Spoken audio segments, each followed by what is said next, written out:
ways in public. It will be interesting to see how that shows up at this event. I do think, though, that... Just that we got going to get rid of Trump, that he understands the healthcare crisis, that he understands the crisis of climate change, that he understands that people cannot live on $8 or $9 an hour, and they're going to have to raise that minimum wage to at least $15 an hour, that workers have the right to join unions, that women deserve equal pay for equal work, that kids should not have to go $50,000 or $100,000 in debt simply for trying to get a college education.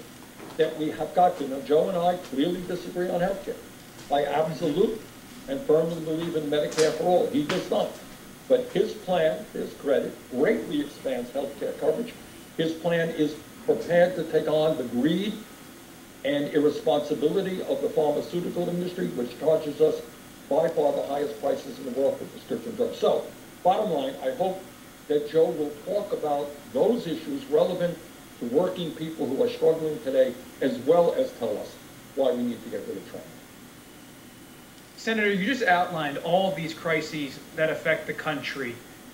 You also probably heard earlier your former colleague Ted Kaufman, U.S. Senator, he told the Wall Street Journal that it could be difficult to have a large increase in federal spending in 2021. He blamed the deficits, he blamed the Republican tax cuts.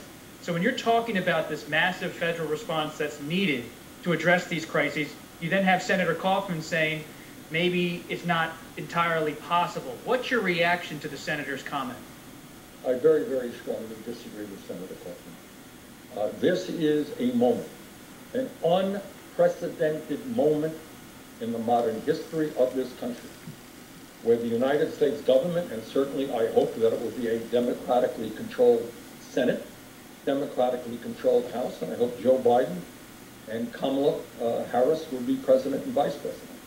But if we can do that, what we have got to do is respond to these crises, respond to the pain of the American people. As you know, Bob, my campaign worked with Biden's campaign on 6 different task forces dealing with the major problems facing America, from the economy to health care, to climate change, to education, immigration reform, criminal justice reform. And while, we didn't get everything we wanted out of those proposals, nor did the Biden camp, the proposals were fairly progressive. In fact, if those proposals were to be implemented, as I have said repeatedly, it would make Biden the most progressive president of the United States since FDR. Now, those are the proposals we worked out. And I expect that if he is elected president, those are the proposals, at the very least, that will be implemented. Right now, we have got to regain the faith of the American people, many of whom have given up on government. They don't have any health care, they're underinsured, they're paying outrageous prices for prescription drugs, they're working for starvation wages, they're worried about climate change. Criminal justice system is a total disaster, it is racist, it is broken, we need immigration reform, we need to have the best educational system in the world. That is what we need to do.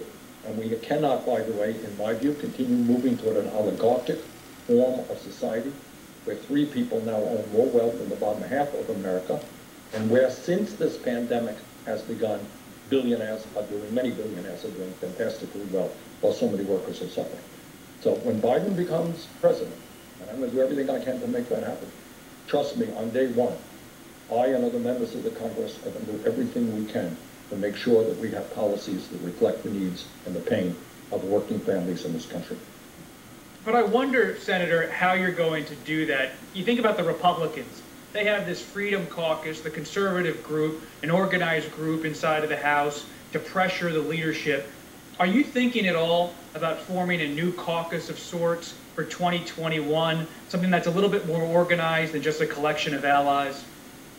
Well, in the House, as you know, we are gaining strength. I mean, one of the things that I feel very optimistic about and very good about is, Bob, as you know, the 3 members of the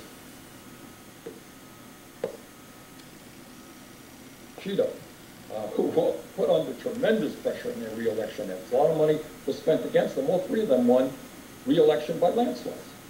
And we picked up already 3 strong progressives, 2 in New York, 1 in Missouri, Cori Bush in Missouri, and there are a couple of other seats out there that I think we can win. And I think now more and more members of Congress are understanding that the current structure of American society, where so few have so much and so many have so little, that where before this pandemic, before the pandemic, half of our people were living paycheck to paycheck, and over 70 million people were either uninsured or underinsured. People understand that that type of structure for our political and economic system has got to change. So you ask me, what do? I will tell you what do I do. We will work with the American people to bring forth an agenda that works for them and not just wealthy campaign contributors in the 1%. And I will tell you right now that the American people are mobilized, they're happy, they're very unhappy with what's going on in this country right now, not only in terms of Trump, but in terms of what's going on in the economy. Who would have believed that in this country, the wealthiest on earth, you got millions of families struggling to put food on the table? So to answer your question, I gave a long-winded answer, I know. Bottom line, I know Ted Kaufman, I served with him in the Senate. He is dead wrong. We are going to go forward, and we are going to create policies which represent the needs of working families, and if that means substantially raising taxes on the wealthy and large corporations, cutting military spending, and doing other things that we need to find the revenue, that is exactly what we will do. Speaking of Representative Ocasio-Cortez, should she have been given a longer speaking slot at the convention? Well, I think there is some confusion about that, and I think the reason for the confusion has to do with the DNC and it has to do with the media. So let me tell you what happened, because it's not complicated. Bob, as you are well aware, at conventions, people who ran for president, who received a certain minimal number of votes, are entitled to have their name brought forth and have their delegates vote for them. You know, I won a number of states in this Democratic primary. And the people who supported me have a right to say, well, you know, I voted for Bernie Sanders. And that's all that this is kind of perfunctory. This is what is done in every convention. It's done in normal Republican conventions, Democratic conventions. I asked Alexandria, we were told by the Biden campaign, which was fine, that you'll have 2 1-minute slots, one to nominate you and one to second you. And we had Bob King, who's the former president of the United Automobile Workers, one of the great unions in this country from Michigan. Bob nominated me, and Alexandria seconded me. And I think what the DNC was saying is, oh, she's speaking. No, I mean, they didn't invite her. I think they should have. That's a whole other story. They should have invited her more. What's the story there? Well, I mean, the story is they should have had more progressives speaking, giving them speaking spots. But this was just a perfunctory nomination and seconding of me, of which there was 1 minute. That's it. And she was accused of not, saying she supported Biden. She was nominating me. She is, of course, supporting Biden. So I think the confusion there rests with, I think, what the DNC was saying, and certainly media not understanding what happens at a convention. I totally get that, Senator, but it's also a choice to give her that 1 minute nominating speech versus 6 minutes or 7 minutes. Yeah, that's right. I gave her the 1 minute. Now, that was my choice. And I thought, well, you didn't nominate me, I could have asked you. I could have asked anybody. I asked Bob King and Alexandria.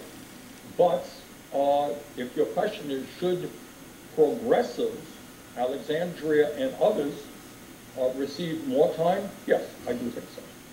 Absolutely. Well, one person who got a little bit of more time was Secretary Clinton, your old rival. I heard the word billionaire. She slammed them in her speech. I just wonder what you make of her remarks and after all these years. Well, look, Secretary Clinton and I have our differences. I thought she gave an important speech. And the importance of her speech was to say that she won. I don't know that she said this exactly, but last election, 2016, she won the popular vote by 3 million votes. And yet she lost the election because she lost a number of states by a handful of votes. And clearly in a number of states, voter turnout was down. And her message, which is absolutely right, is we cannot sit out this election. We have got to all vote. We may have our disagreements, but everybody has got to get out and vote against somebody who I think is the most dangerous president in the modern history of our country. I think that was Secretary Clinton's point, and I think she's right. Senator Sanders, when you're sitting up there in Vermont watching this and participating, and you see former Governor Kasich, you see a hawk and former Bush administration official and General Colin Powell, do you believe that Republicans or more moderate voices who are maybe not full-fledged Republicans anymore, are they getting too much time? And what kind of message does that send to your own part, to Democrats nationally? Well, Bob, as I just said, I think we have an ascendant progressive movement. We are, I obviously lost the Democratic primary, but even in states where we lost, we won often a pretty good majority of younger people. And I'm not just talking about 30 years of age and younger, but 40, 50 years of age and younger. So I think the future of our country is with the progressive movement. And I would have liked to have seen more progressives have a chance to get up there and to talk about their vision for the future of America. On the other hand, what I would say is that, as I mentioned earlier, what we're looking at now in this unprecedented political moment in American history is a very broad, what I would call united front, for want of a better term. And that is John Kasich and I disagree on virtually everything. I like John. John's a nice guy. But we disagree politically on virtually everything, except for one thing, and that John understands that Trump is a danger to American democracy, and he is a pathological liar. And John and I agree on that. So John and I and millions of other people with very different political perspectives come together to say, look, we have to defeat Trump. And the day after Trump is defeated, you know what, John and I will have our debates about the future of America. But we do it within the context of American democracy. He supports democracy, I do. We have different points of view, we fight it out. And that's kind of what's going on now. So on one hand, you have a united front of people with very, very different points of view, including a number who have gone up and spoken at the Democratic Convention. But we are united on the need to defeat Donald Trump and to elect Joe Biden. And the day after Biden is elected, you're going to see some real vigorous debate about the future of America. Senator, we haven't discussed this next question yet, but I'm curious. You know that book, Team of Rivals by Doris Kearns Goodwin. If Vice President Biden wins the White House and he comes to you in a serious way and says, Senator Sanders, I know you love the Senate, you love serving in Congress, but I need you to join my cabinet, would you take that kind of suggestion or offer seriously? Well, it depends on a whole lot of factors. Would I give it consideration? I would give it consideration, but there are a lot of factors that would be involved. In other words, what the position was, obviously. And number two, how much latitude I would have in order to implement the policies that I think are important. So if I was simply a yes guy, no, that's not what I would do. But if President Biden were to say, Bernie, I want you, this is what you've been talking about, A, B, C, and D. I want to put you in the government to carry that out, and I'm going to, let you do what you have to do. That's another story. I would give consideration. But the other thing is, it's not just Bernie Sanders. I do believe, while others have made this point, in America we essentially have a two-party system with Democrats and Republicans. If you go to Europe, you go to Canada 50 miles away from here, you got Canada, you got 4 different parties.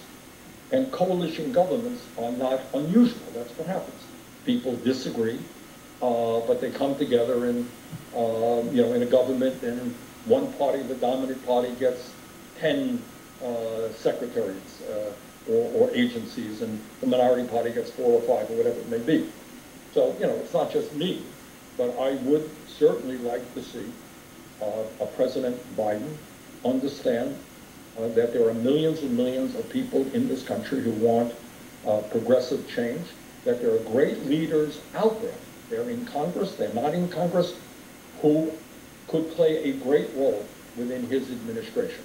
And I would hope he would give serious thought to appointing a number of those to cabinet positions. Final question here, Senator Sanders. You saw the news earlier today. Speaker Pelosi endorsed Representative Kennedy in that contested Massachusetts Senate primary. You've stayed out of it so far. Where are you today? Are you with Senator Markey or Representative Kennedy? Well, Senator Markey is a good friend, and I think he has been an excellent member of the Senate, and I especially appreciate the important work that he has done on climate change, where he has been a leader in the Senate. But I am not going to get involved in every race that is out there. We kind of pick and choose, and we have worked with a number of campaigns around the country, and as of now, we're having pretty good luck in supporting progressive candidates who are winning. But that's a race that we're not involved in. Why not? I'm just curious, the backstory there. Why not that? Because there are many, many races out there. And we don't, we pick and choose the races that we choose to get involved. We have limited resources, and we do the best that we can. Just one final follow-up here, Senator. What is your outlook for the Senate This next is the last of your last of your last. You sound like a politician, Bob, but go for it. All right. No, I'm just curious about the Senate. I mean, we're talking so much about the presidential race, understandably, but put aside Massachusetts, we know where you stand there now, but where is the state of the Senate campaign at this moment in terms of the progressives got disappointed in Kentucky, but where are you seeing success and perhaps disappointment elsewhere? Well, look, I think where we're seeing success is that, based on recent polling, and who knows what tomorrow will bring, the Democrats have a good chance to regain control of the Senate. I know that Chuck Schumer is working extraordinarily hard to make that happen, and I will do everything I can to make that happen.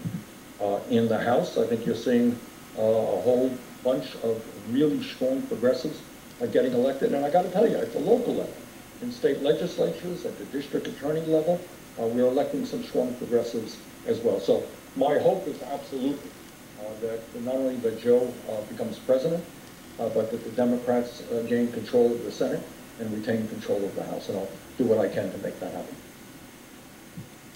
Senator Sanders, always good to chat. Quite a moment for you after all these years. I wrote about it earlier this week. 5 years after that announcement, even tourists, with all respect, didn't pay much attention to. What a journey. I mean, it's got to, I know I said final question, Senator, but 5 years on, it's got to, you have to be in somewhat of a reflective mood. I know you said to me, always forward, earlier this week, but what a moment for you. Well, look, it's not, Bob, I'm not trying to be the world's most humble human being. I am not. But nobody accomplishes anything significant by himself or herself. What we are trying to do, and what differentiates us from many other folks out there, is it's not just an election campaign. It is building a movement. So we are working not only to elect candidates, which we are with some success, we are working to build a grassroots movement of millions of working people who are prepared to stand up and fight for justice, and we are making some significant progress. I just want to thank all of those people who are part of that movement. I'm so proud to have been able to run for president as part of that movement. Senator, we want to thank you for your time during this busy week. We really appreciate it here at the Washington Post. Thank you.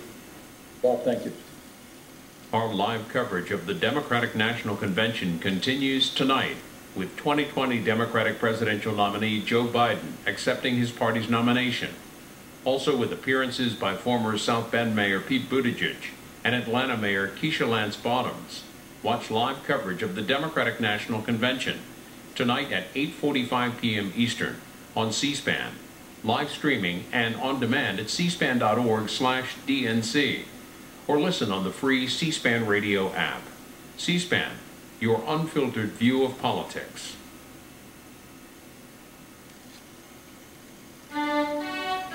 C-SPAN's Washington Journal. Every day we're taking your calls live on the air on the news of the day, and we'll discuss policy issues that impact you. And coming up Friday morning, Postmaster General Louis DeJoy is set to testify before the Senate Committee on Homeland Security and Governmental Affairs tomorrow. Before the hearing, we'll discuss the United States Postal Service with R Street Institute's Kevin Kosar. Watch C-SPAN's Washington Journal live at 7 Eastern Friday morning. And be sure to join the discussion with your phone calls, Facebook comments, texts, and tweets.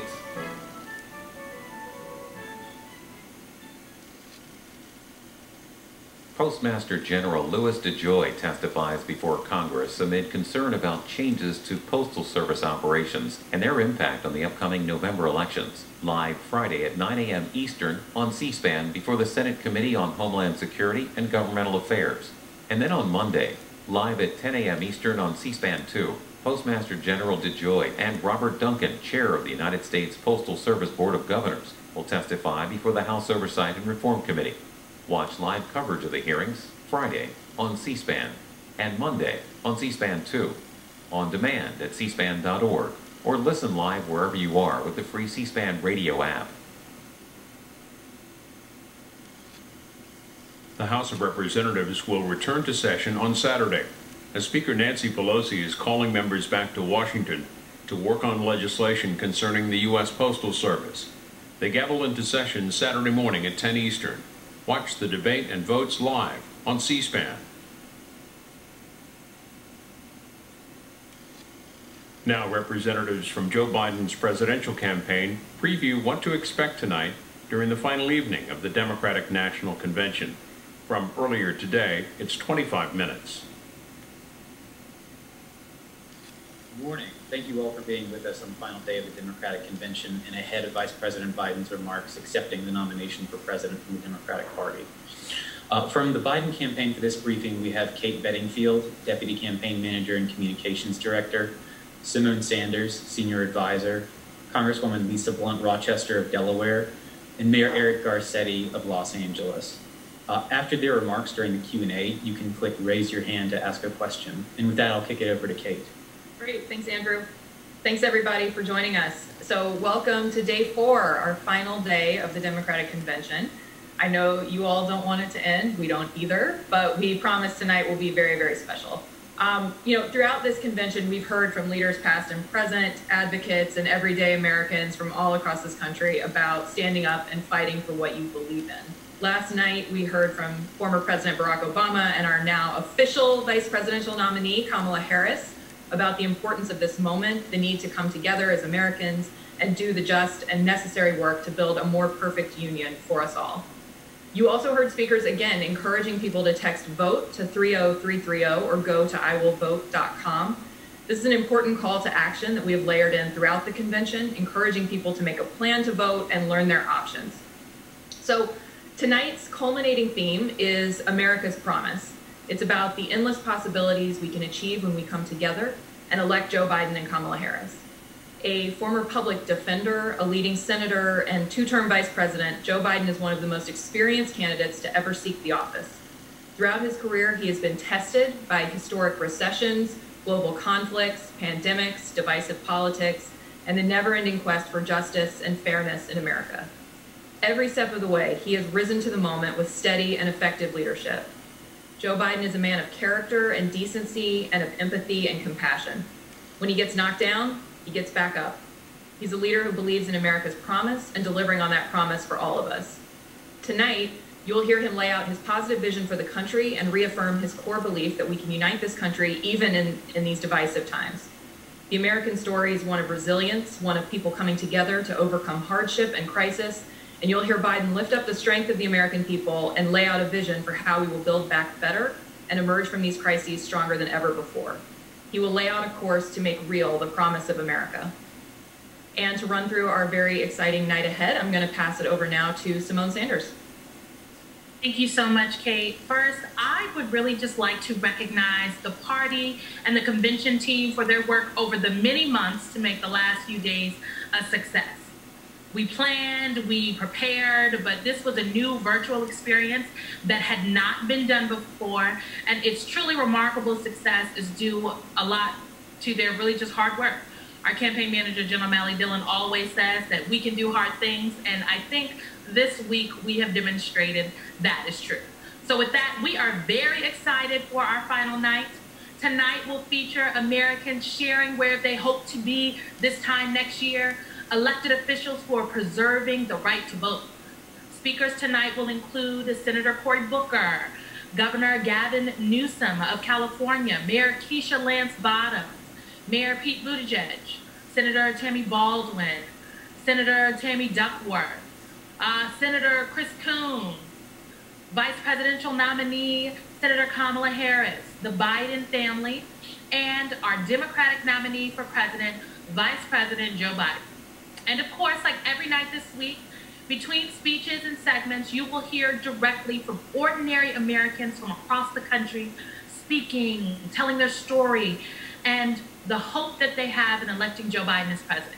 We are very excited for tonight. We're looking forward to it. It's been a long road, and tonight really kicks off the next 75 days until Election Day. So now I'd like to introduce our special guest, or one of our special guests today, Biden co-chair, Congresswoman Lisa Blunt Rochester. Congresswoman? Thank you so much, Simone. And I want to start out by thanking the DNC and all the staff that put together this innovative, creative, and substantive convention. I also want to especially thank the Biden team. They are extraordinary. They have given so much of their time and their talents, and I greatly appreciate everything that they've done. Simone, I give you a special shout out as well, being a connection to me and our team. And so I want to thank them. And I think before I even start my official remarks, I have to say how full and momentous last night was for me to watch Kamala Harris, to watch Senator Kamala Harris accept her nomination. When she said, "I accept your nomination for Vice President of the United States of America," it all sunk in. All of the effort, all of the time, all of the centuries. And this morning I pulled out my pink hat, and when I marched in that Women's March the day after Donald Trump was elected, I had this pin, Shirley Chisholm, on my hat, unbought, unbossed.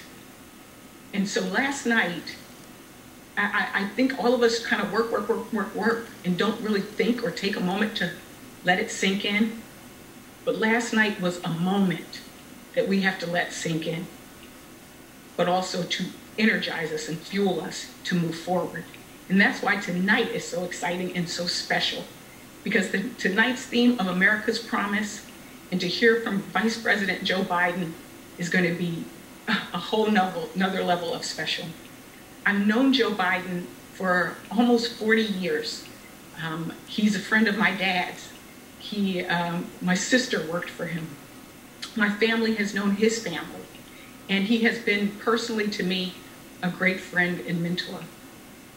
He has what we've all known, decency and integrity, and he does everything that he does with a singular, unrelenting passion to make the lives of those around him better. He's been tested, personally and professionally. And he's confronted devastating loss, finding purpose in the darkness and inspiring others along the way to do so as well. And I can speak from experience, because when my husband unexpectedly passed away at the age of 52, it was Joe Biden who found me in a hospital and called to let me know that things were going to be okay and that I too could serve someday. Joe believes in the power of the American spirit, the power to overcome anything and everything. And as he often says, the American people have never, ever let us down, and they never will. We are in difficult, dark times, but with Joe Biden leading us, we will conquer any challenge. When I gave my remarks the other day, I started off by saying, in a history class in the future, children will be learning about this moment that we're in today, and that they'll be learning about our pain and our grief and our worry, but that they will also be learning about a man named Joe Biden, who helped restore dignity and decency to our government and integrity to our democracy. And they'll learn about how we, as individuals, as a collective, as a united party and people, conquered a pandemic, stood up against racial injustice, and also worked to build our economy back better. And they'll learn about his leadership and how he gave that young generation that was focused on last night a fighting chance. I will just end by saying that when I decided to support and endorse Joe Biden before he even ran, I remember sitting down with him, and on the back on his shoulder, I could see a picture of his son, Bo. And in that moment, I knew that he stepped up because he had just seen what happened in Charlottesville. He knew that he could still serve and that he still had purpose, but that he cared about our country and he cared about the world. And I will never forget that moment. I am grateful to him for stepping up. And I knew that of all the incredible candidates we had across that platform, Joe Biden was the one who could unite us from Harlem to the heartland. He was the one who could unite us. And we need that now more than ever. I was fortunate to serve on the VP selection committee with an incredible, incredible fellow public servant, Eric Garcetti. He's the mayor of Los Angeles. He is a true patriot in this country, and he is also now my new friend. And it is really my pleasure to pass the baton over to my friend and fellow Biden co-chair, Eric Garcetti. Mr. Mayor. Thank you, Congresswoman, and I just feel like I heard an amazing keynote speech. You have been an extraordinary friend. We're both co-chairs. We were both on this crazy committee to find a vice president for the greatest vice president we've ever had, which is like Michael Jordan asking us to find a shooting guard for him. And yet I have seen who you are, and it reflects that same Biden ethic of goodness every single day. So thank you.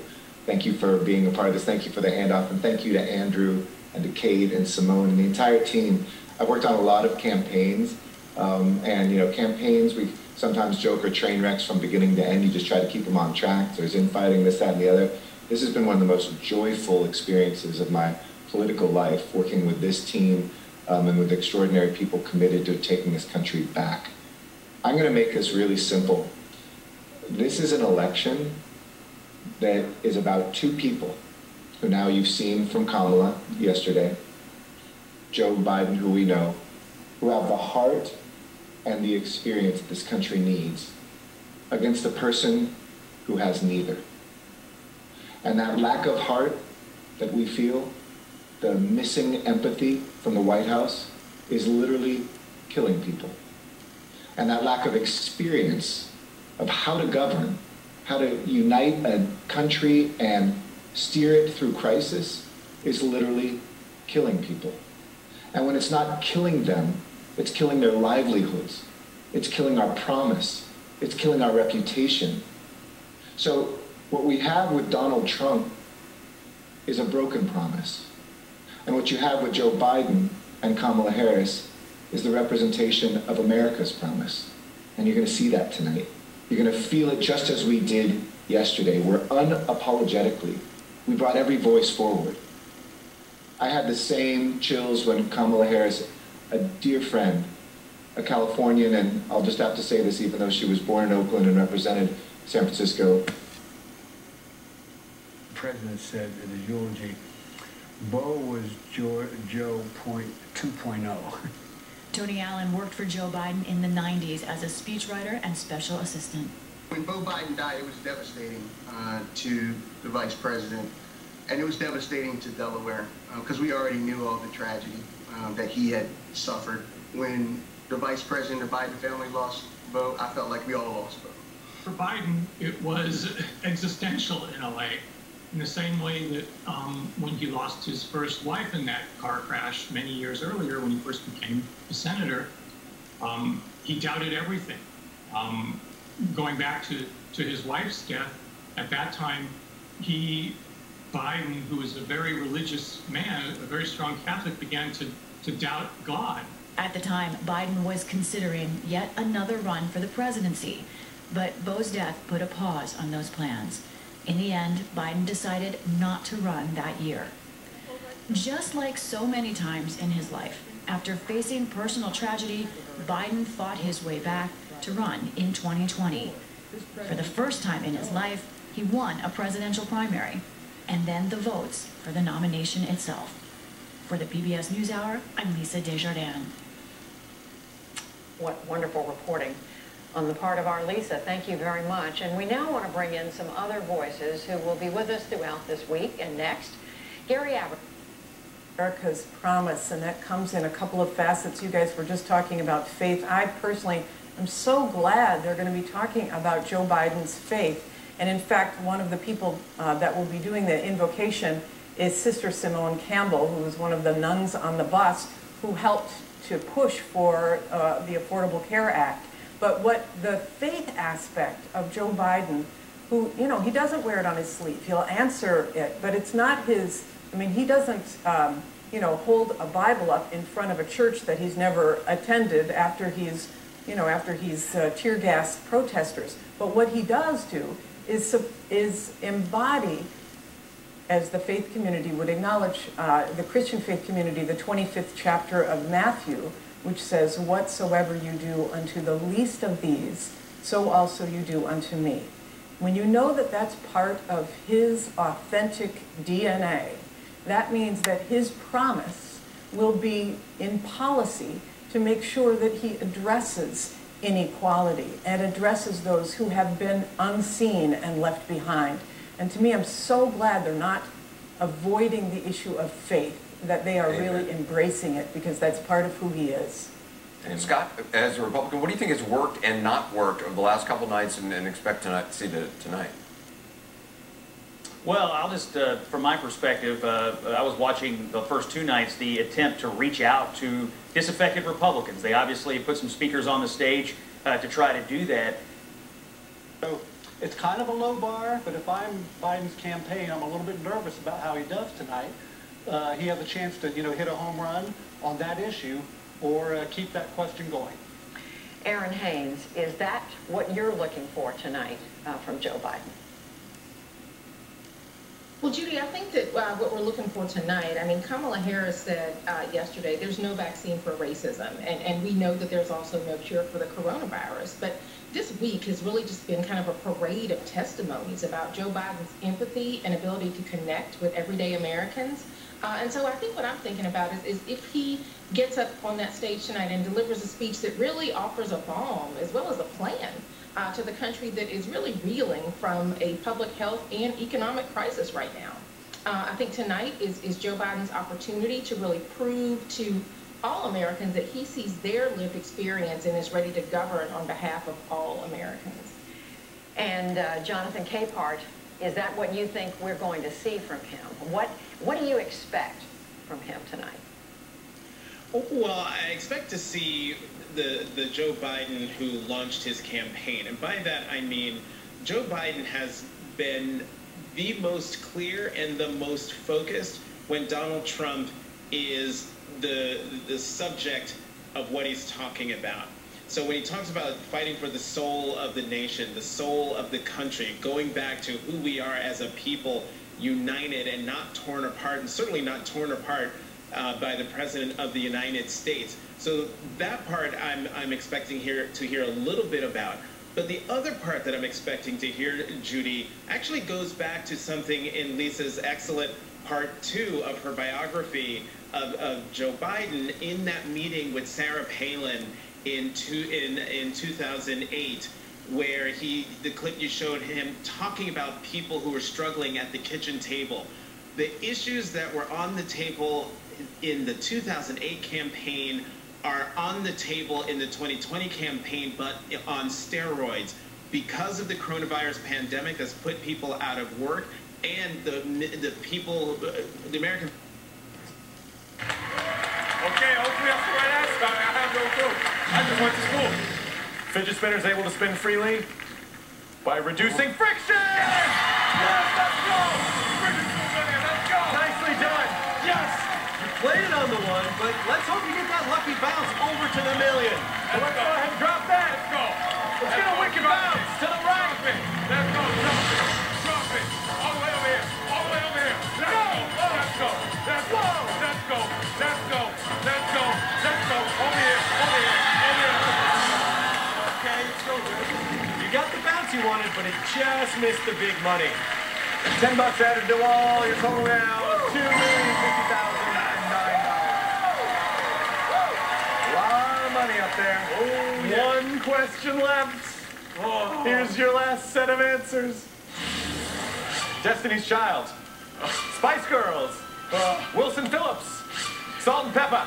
All right, you can triple up if you want to. Tripling up right now could get you to over $5 million.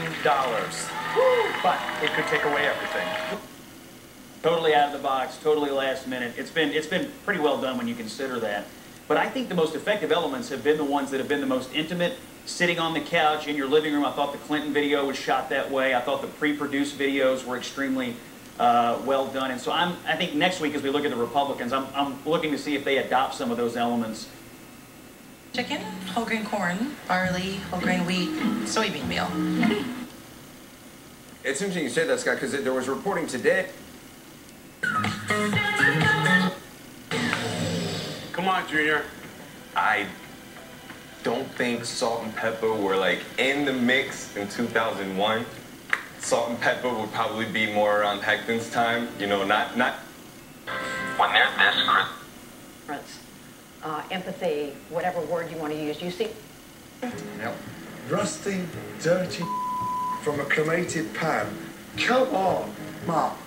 I'm at a loss for workshop. This is not how you run the Phoenix. No, sir. Salmon. Yes.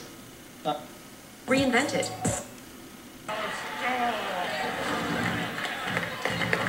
Ah, you felt that. I know, I'm sorry. But you still have $1,950,009. We still... I'm curious, Jake, to see if he discusses an issue that is so passionate in his mind, national security, foreign policy, U.S. troops, if he gets into that in his presentation tonight, because I know that's been a driving element in his political career all these years. I'm guessing he's not going to bring up the war in Iraq. I think that's a pretty safe bet, but I do think foreign policy, which has really been his life's work focus in many ways, will definitely be on the agenda. One thing, Dana, that I'm wondering about, not necessarily so much about this convention, but when you Full line manufacturing. I hope he does. You're going home with whatever's left in the vault, but we got to get through these 4 red balls. So, selling models. Find yours at. For reporter, and I'm sure you know this, one thing that voters love in politics is the story of this up into the evening's events, which makes me wonder how agile the Biden campaign is, which isn't really necessarily something that I think needs to be fretted about in terms of the convention, like whether or not they bring up Steve Bannon's arrest this evening, whether or not they bring up President Trump's embrace of the deranged conspiracy theory QAnon. It's fine if it's not in it. But what does that mean going forward for the Biden campaign? Because Biden leads right now, but people on the Biden jet off the ground. Most of them are covered by checklists. The first item on the taxi checklist is flaps. One of the things that would have been included in their checklist was to configure the slats and flaps for low-speed flight. School page on KELOland.com for school supply lists, school start dates, and special stories on the challenges facing teachers, students, and parents. Your official back-to-school headquarters. I just don't want to let us down. This is such a huge decision. I really don't know what to do. Within the White House, Biden is going to paint himself as and remind people that he is somebody who knows how to get legislation passed. He knows how to cut a deal because everything that they talk about in this convention on the campaign trail is moot if they can't enact it into law. And that's not something we've heard a lot about in President Trump. You can wash and dry the cover. It's made in the USA, and I back it with my 60-day money-back guarantee. My pillow topper. Your house brought you together, like really together. And are still there today. And so he's going to be one of those. Well, first of all, I would say that how the United States government has functioned and bring that knowledge. And your family? Rocket family. He's really focused on character and getting things done. And I suspect that we're going to see government experience before being elected. Which is what we'll see tonight as the convention gets set. as we'll find out in a few minutes. He probably will. It's going to be an emotional night, we're told. It's going to be...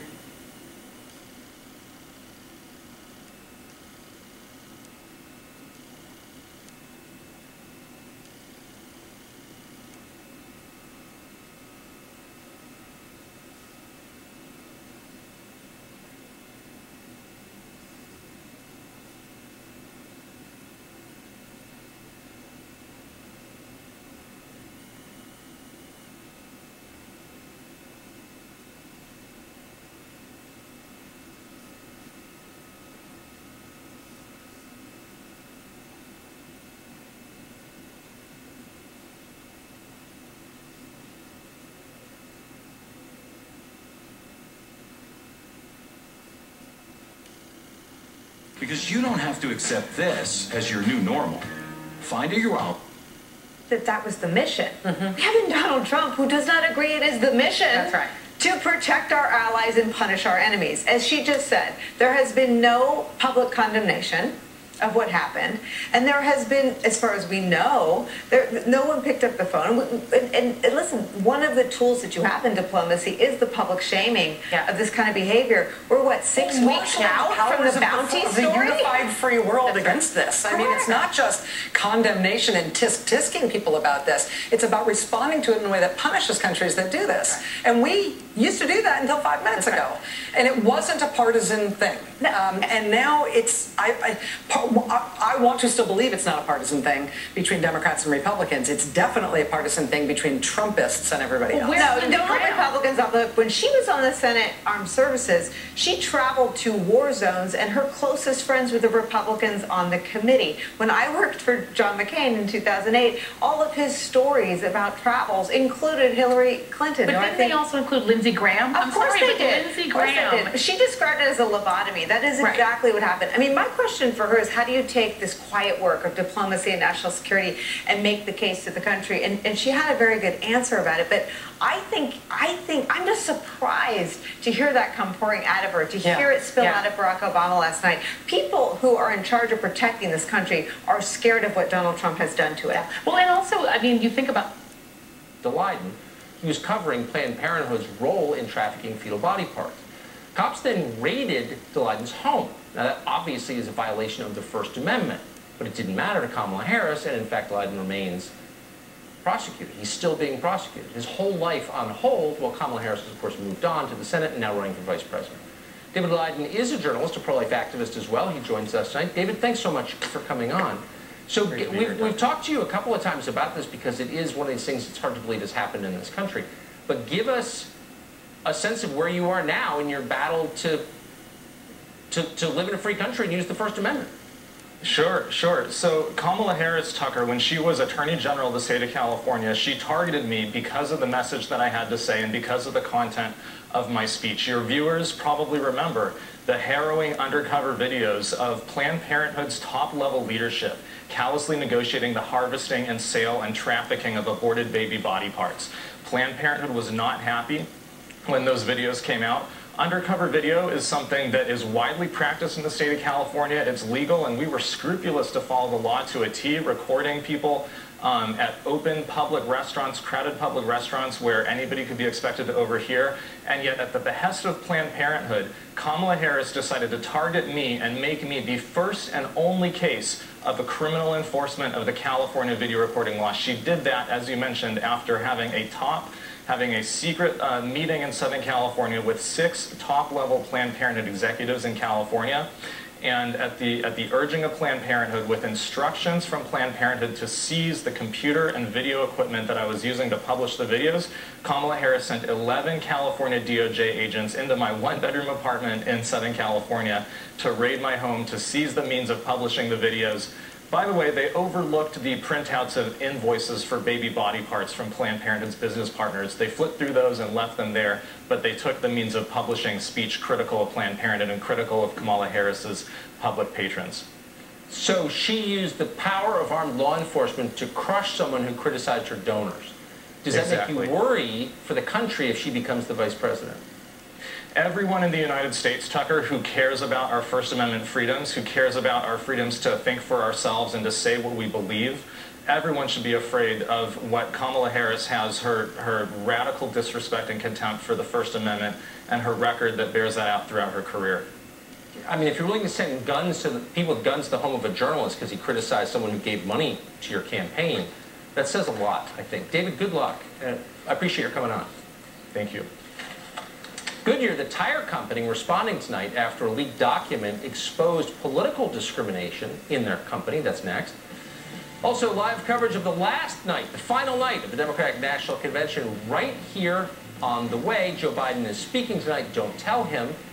You'll find out soon enough.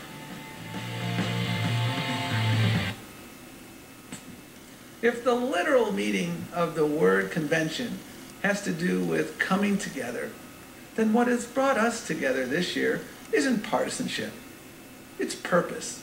That's what has allowed us to bring both diehard progressives and conservative ex-Republicans under the same tent. That's what has allowed us to build a campaign where no state, no precinct, no vote is taken for granted. That's how we build our movement. That's how we win up and down the ballot. That's how we make change. And when we can bring that kind of energy to the challenges our nation faces, well, there's nothing we can't accomplish.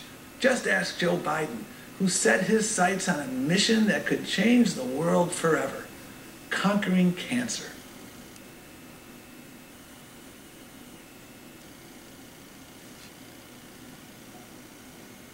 We choose to go to the moon in this decade and do the other thing, not because they are easy, but because they are hard. Vice President Biden said that with a new moonshot, America can cure cancer. I'm putting Joe in charge of mission control.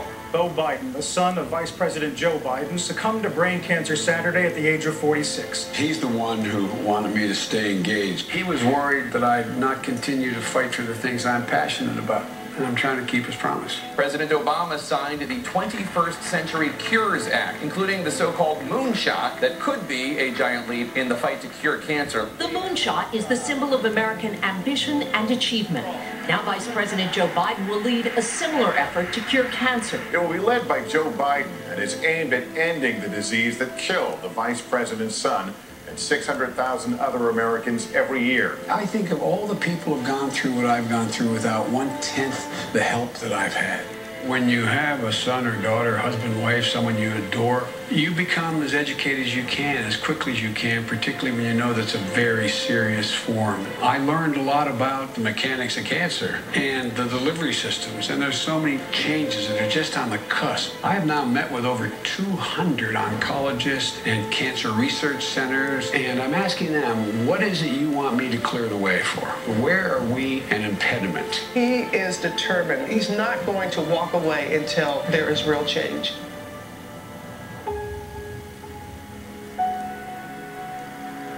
This is a truly bipartisan issue.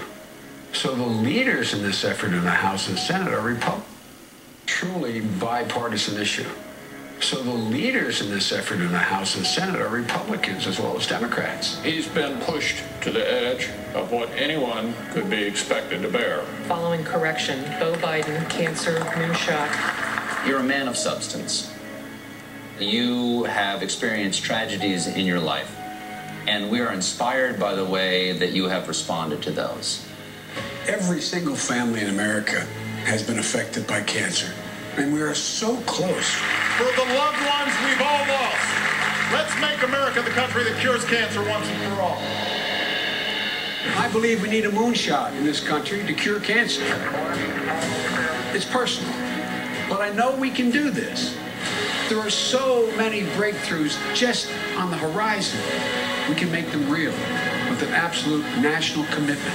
There are Democrats and Republicans on the Hill who share our passion to silence this deadly disease. If I could be anything, I would have wanted to be the president that ended cancer, because it's possible.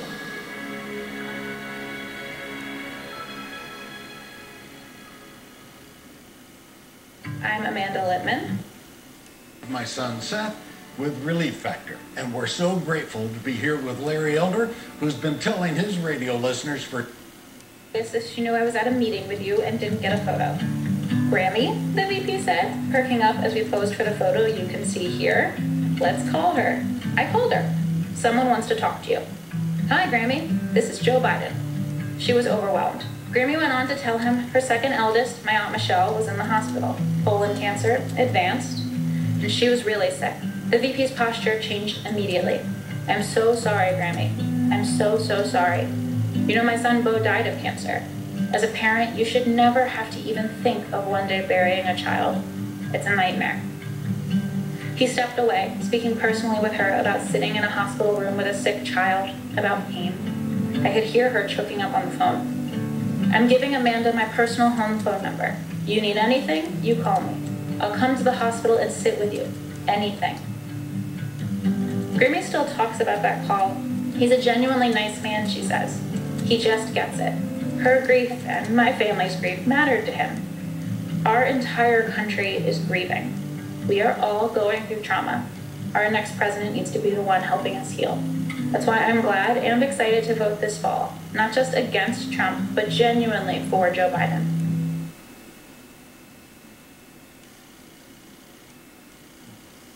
Before we continue with tonight's program, I want to thank everyone who has made this unprecedented convention possible, from our delegates and speakers to our party staff and our production team. Next week, it will be the Republican Party's turn to hold their convention. On behalf of their speakers and staff, I hope their organizers will take safety as seriously as we have. And then it will be up to you, America. You'll have heard from two very different candidates for president. You'll be able to dig into the details of their respective plans for solving the challenges we face and decide which plan you think will work for you and your family. But the choice? Stronger contrast with somebody like Joe Biden, who has spent belong to, or whether you belong to any party at all. Your job in this election is to decide what kind of movement is capable of being the vehicle for the change we need. Can a movement that demands absolute loyalty to one man and his personal agenda really ever make this country greater? Or do we do better when we join together in a movement of shared values, one that amplifies our diverse voices? We've got one more night to show America what our path forward looks like. Not one man boasting that he alone can fix it, but everyday people coming together to face our challenges with unity and determination. Now we turn to one example, California's fight against the dangerous wildfires raging throughout the state. Please welcome Governor Gavin Newsom. Well, I confess this is not where I expected to be speaking here tonight. I'm about a mile or so away from one of over 370 wildfires that we're battling here in the state of California. We are just coming off a record week, a heat wave that led to 130-degree temperatures, the highest temperature ever recorded in California, arguably the world's history here in our state. The hots are getting hotter, the dries are getting drier. Climate change is real. If you are in denial about climate change, come to California. 11,000 dry lightning strikes we had over a 72-hour period, leading to this unprecedented challenge with these wildfires. This is an extraordinary moment in our history. Mother Nature has now joined this conversation around climate change, and so we too need to advance that conversation anew. Just today, the President of the United States threatened the state of California, 40 million Americans that happen to live here in the state of California, to defund our efforts on wildfire suppression because he said we hadn't raked enough leaves. You can't make that up. Nor can you make up the fact we're involved in over 90 lawsuits with the Trump administration on clean air, on clean water, on endangered species, on pesticides. There is so much at stake in this election, none more important than the work Joe Biden did with Barack Obama on the vehicle emissions standards, the fuel efficiency standards. It will save billions and billions of dollars taxpayers and reduce our greenhouse gas emissions. There is so much at stake in this election. And I couldn't help myself on my way to one of our relief centers, one of our evacuation centers, just to jump out of the car and just express my deep reverence, my admiration to Joe Biden, to Kamala Harris, Californians' own, to their faith, their devotion, their constancy, to their commitment, not just to the environment, but to the Commonwealth. to our kids, our kids', our grandkids, to our legacy. There is so much at stake in this election, and I just want to close by reminding each and every one of you the future's not to. There's so much at stake in this election, and I just want to close by reminding each and every one of you the future's not just something to experience, it's something to manifest. It's inside of us, not just in front of us. It's our decision, not our conditions, that will determine our fate and future. So let us resolve that after this historic night, this incredible week, this remarkable convention, that we do everything in our power to get Joe Biden and Kamala Harris into the White House in January 2021.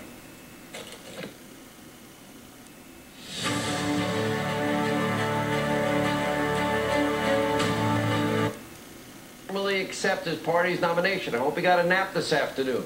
We'll also hear from his son, zero experience Hunter Biden, who has raked in millions in equity deals. He gives hope. In this nation, we believe in honesty, decency, treating everyone with respect, giving everyone a fair shot, leaving nobody behind, giving hate no safe harbor, leading by the power of our example, not by the example of our power. That's allowed us to stand as a beacon to the world, being part of something bigger than ourselves. It's a code. It's a uniquely American code. The most powerful idea in the history of the world.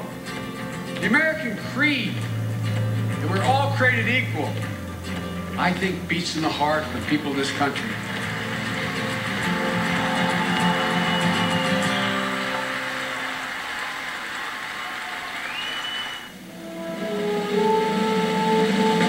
This time next year, I hope the virus is in check and the American spirit is unleashed, and that we're not fearing, but hoping again. Unity in our country. This is what I hope to see next year. I hope we've chosen community over chaos. We've chosen unity over division. And we've chosen love over hate. I believe that America will have faced its darkest moment and will have come out better. America will be coming together, not splintering apart. No more pain. This time next year, I hope that we will have a government that is accountable to us, that guarantees health care as a human right.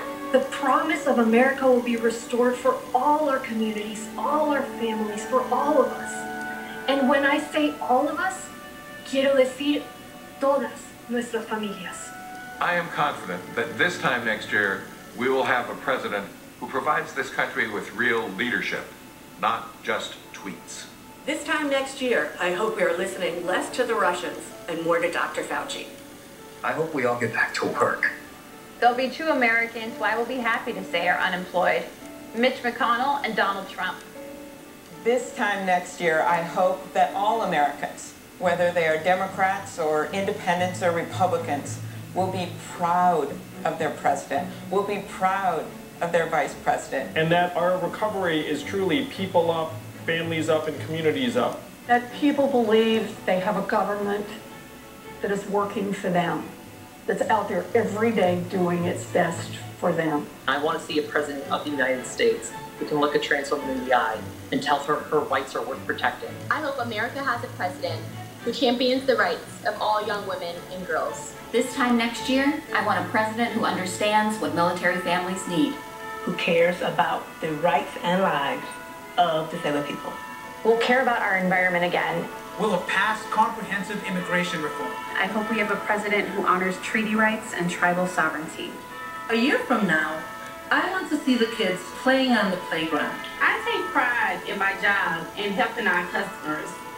But next year, I want to do it without wearing a mask or gloves.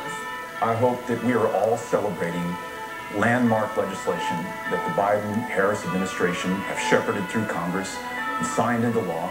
This time next year, parents will again be able to look forward to the day where we can send our children to school without fear of gun violence. This time next year. This time next year. This time next year. I hope that this country realizes that we have, in fact, reclaimed the soul of America. This time next year, I hope and pray that America will have restored democracy to the world. We recommit ourselves to come together, one nation, under God. One nation, under God, indivisible, with liberty and justice for all. This time next year, I want to see Joe Biden in the Oval Office.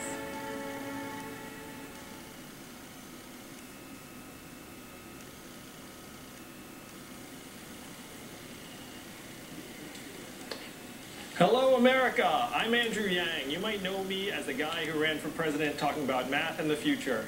Unfortunately for all of us, that future is now. The pandemic has accelerated everything. If you're like me and my wife, Evelyn, you don't know if your child's school is going to reopen this fall. 72% of Americans believe that this is the worst time we have ever experienced. And 42% of the jobs that have been lost, millions of jobs, will never return. We are in a deep, dark hole, and we need leaders who will help us dig out. I know many politicians promise and then fail to deliver. If you voted for Trump or didn't vote at all back in 2016, I get it. Many of us have gotten tired of our leaders seeming far removed from our everyday lives, and we despair that our government will ever rise to the challenges of our time. But we must give this country, our country, a chance to recover. And recovery is only possible with a change of leadership and new ideas. Bold and innovative policies that will get help into your hands in the midst of this crisis are now possible. But we need your help to turn the page for our country in 75 days. We are here tonight to celebrate Joe Biden's nomination as the Democratic candidate for president. I have gotten to know both Joe and Kamala on the trail over the past year. The way you really get to know a person when the cameras are off, the crowds are gone, it's just you and them. They're real people. They understand the problems we face. They are parents and patriots who want the best for us and our country. And if we give them the chance, they will fight for us and our families every single day. Our future is now, and it is daunting. But I ask you tonight to join me to help Joe and Kamala fight for the promise of America, turn the page for our country, and lead us forward to a future we'll actually be proud to leave to our children. And now I'd like to turn it over to a great Democrat who will be with us throughout the evening. Between the two of us, we have 11 Emmys. How's that for math? One of my favorite actresses, Julia Louis-Dreyfus. Hey, Julia. Hi, Andrew. I'm so glad to see you. So what did you think about Kamala Harris's speech last night? It was tremendous. I was so happy for her. I know, me too. She was fabulous. I cannot wait to see her debate our current Vice President, Mika Pints. Or, is it Paints? It's pronounced Ponce, I believe. Oh, some kind of weird foreign name? Yeah, not very American sounding. Yeah, that's what people are saying. Strongly. Well, thank you, Andrew, and please give my regards to the gang. I will. They're right in the next room. Have a great night, Julia. Thank you so much. Good evening, America, and welcome to the fourth night of the 2020 Democratic National Convention, Uniting America. Okay, these last few add a fifth night where we will just play Michelle Obama's speech on a loop. I first met Joe Biden when I was doing my show, Veep. I played the vice president, and he was, in fact, the vice president, and we hit it off immediately. Soon after, I was asked to be on the cover of a magazine. Remember those? And I was so excited. It was like, oh, what's it going to be? People or Vogue or Rolling Stone? Well, it turns out it was for Arrive, the official onboard magazine of Amtrak, which nobody ever reads, even though it's free. And the day it came out, my phone rang, and it was the vice president telling me he loved the cover and the whole article, and that it was one of the best issues of Arrive he had ever read. And that is just one of the many reasons that I wanted to be here tonight for Joe. And to remind you that Joe Biden not only knows how to read, but also he reads everything. You know, I am no policy expert, and I certainly don't pretend to be one, but I have a gut feeling about fairness and what's right. And that is why I am so excited that just in a little while we're going to hear from Joe Biden about his plans for America. Plans for a strong economy that helps working people and small businesses, not just billionaires. And plans to raise the wages for the nurses and teachers and grocery workers that are getting us through this crisis. God love them. So, how can you help Joe? It's super simple. Vote. Right now, you can text VOTE to 30330 to learn about all of your voting options and make the best plan for how to vote in your community, wherever you are. An easy way to remember 30330 is that's the year Donald Trump will finally release his tax returns. If we all vote, there is nothing Facebook, Fox News, and Vladimir Putin can do to stop us. But first, let's reaffirm the all-American values that our party and Joe Biden stand for. I'm going to recommend stop that. Do it while you're smiling, okay? All right, ready? And action. I pledge allegiance to the flag of the United States of America and to the republic for which it stands, one nation, under God, indivisible, with liberty and justice for all. Awesome. Oh, say, can you see by the dawn's early light what so proudly we hailed? What so proudly we hailed at the twilight's last gleaming, whose broad stripes and bright stars through the perilous fight o'er the ramparts we've watched were so gallantly streaming, and the rocket's red glare, the bombs bursting in. Communist Manifesto. This is the Bernie Sanders manifesto. They put this out.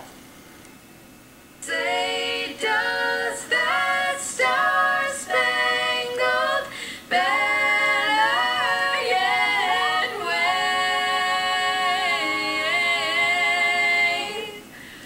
o'er the land of the free and the home of the brave?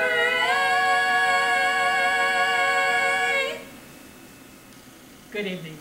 I'm Sister Simone Campbell, Executive Director of Network and leader of Nuns on the Bus. Tonight marks an important next chapter in our story of who we will become as a nation. So I speak to you with a sense of urgency and hope, knowing the difficult work ahead, but grounded in my faith. The very first paragraph of the scripture that informs the three Abrahamic traditions tells us the divine spirit breathed over the waters of chaos and brought forth a new creation. Encouraged by this promise that a new creation can come from chaos, let us pray. O divine spirit, during the weeks and months ahead, stir our hearts and minds that we might fight for a vision that is worthy of you and your call to honor the dignity of all of your creation.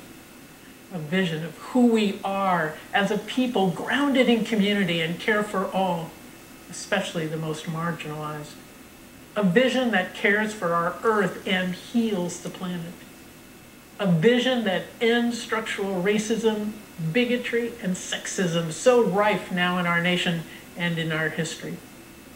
A vision that ensures hungry people are fed, children are nourished, immigrants are welcomed. O Spirit, breathe in us and our leaders a new resolve that, committed to this new American promise, we will work together to build a national community grounded in healing, fearlessly based on truth, and living out of a sense of shared responsibility.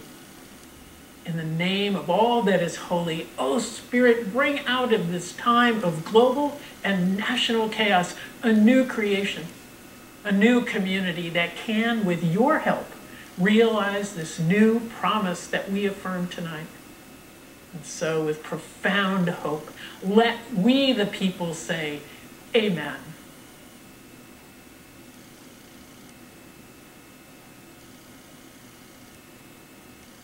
Thank you, Sister Simone. People of faith have long led change, from abolition and women's suffrage to the labor movement and the struggle for civil rights. Joe Biden will continue that progressive march towards justice, inspired by respect for the dignity of all people. People Joe believes were made in the image of God. Joe learned that from his parents.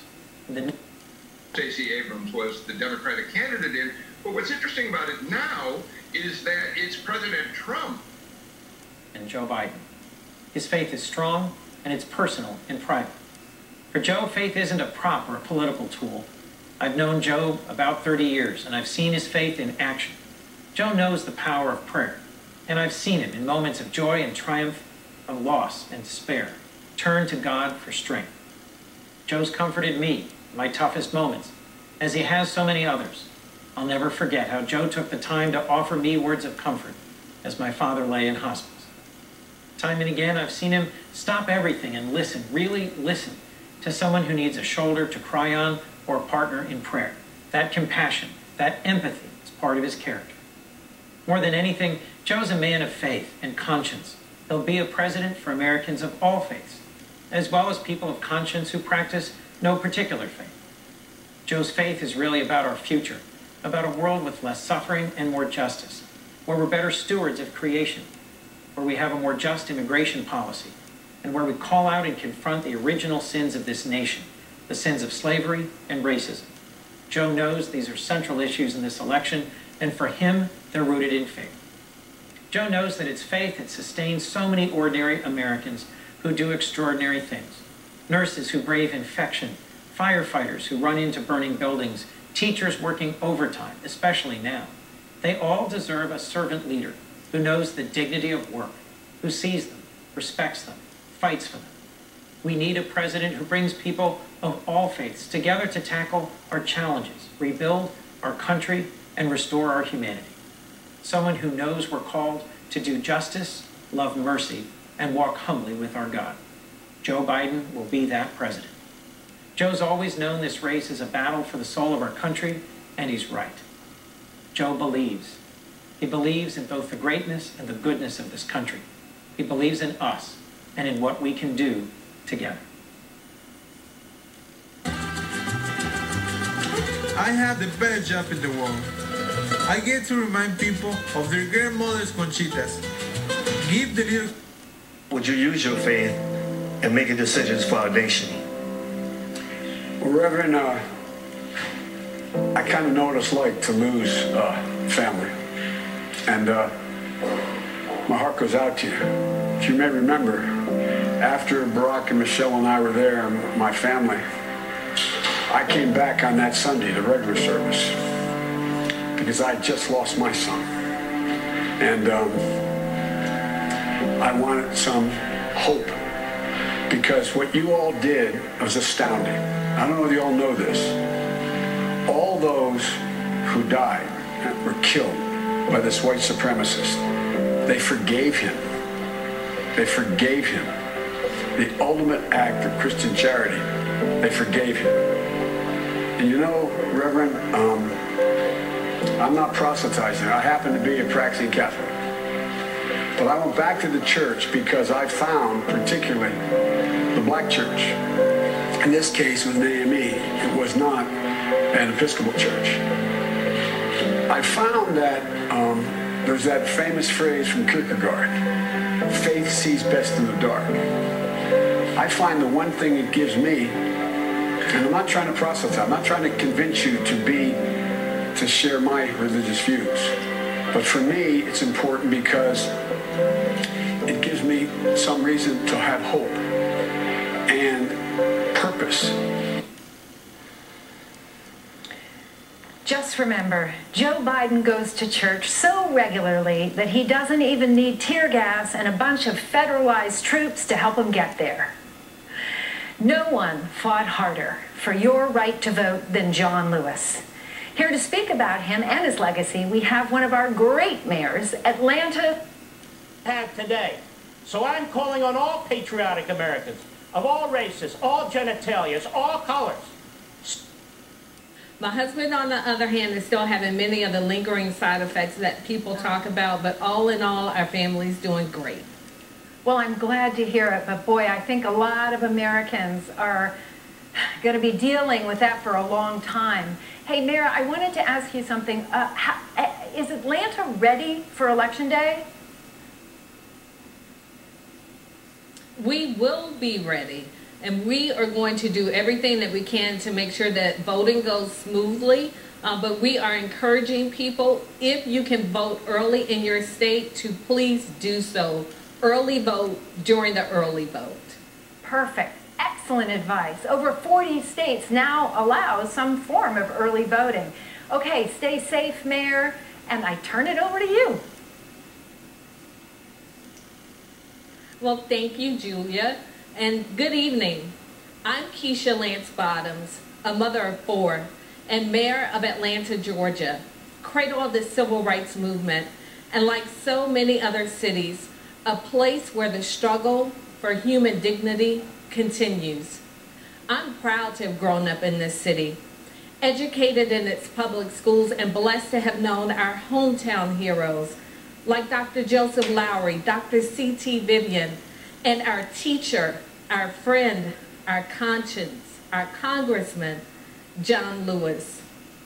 He walked gently amongst us, not as a distant icon, but as a God-fearing man who did what he could to fulfill the as yet unfulfilled promise of America. People often think that they can't make a difference, like our civil rights icons. But every person in the movement mattered. Those who made the sandwiches, swept the church floors, stuffed the envelopes. They too changed America, and so can we. The baton has now been passed to each of us. We've cried out for justice. We have gathered in our streets to demand change.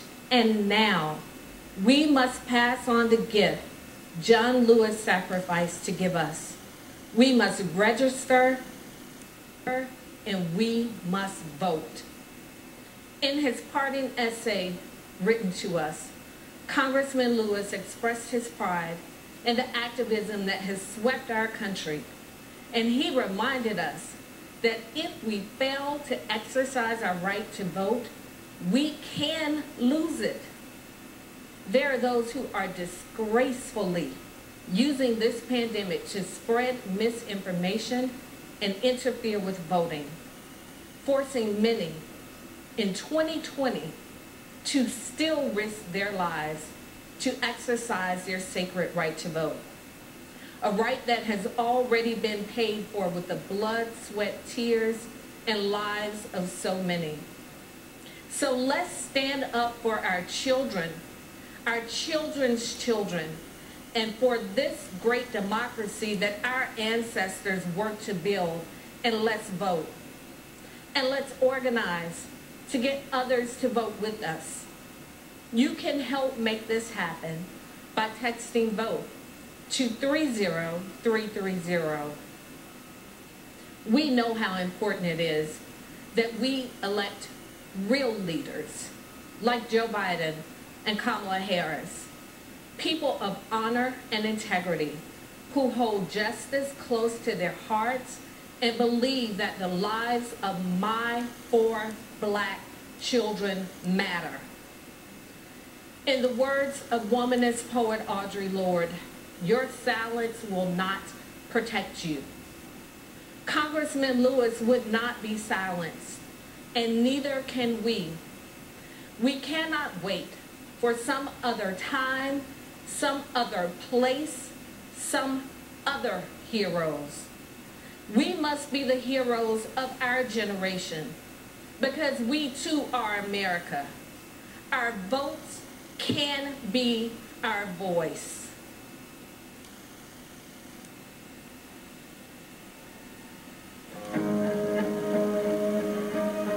Was something deep down within me, moving me, that I could no longer be satisfied or go along with an evil system.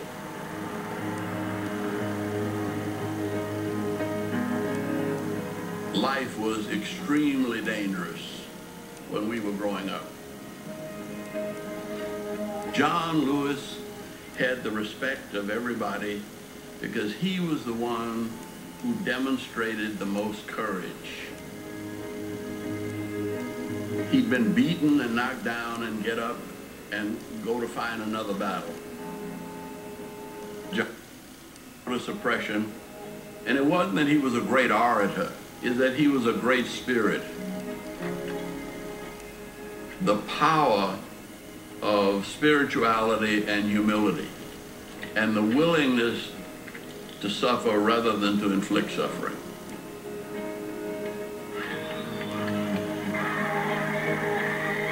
One of the things that John has taught us is that you may have to sacrifice, but if you're sacrificing for a cause, something bigger than you, and you really believe in it, then you will have people following you.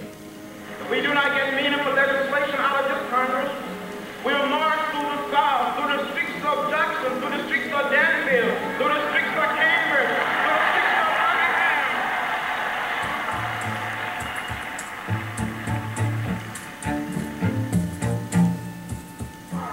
I think he is the singular figure that has tried to carry out the work of our nonviolent campaigns into the halls of Congress.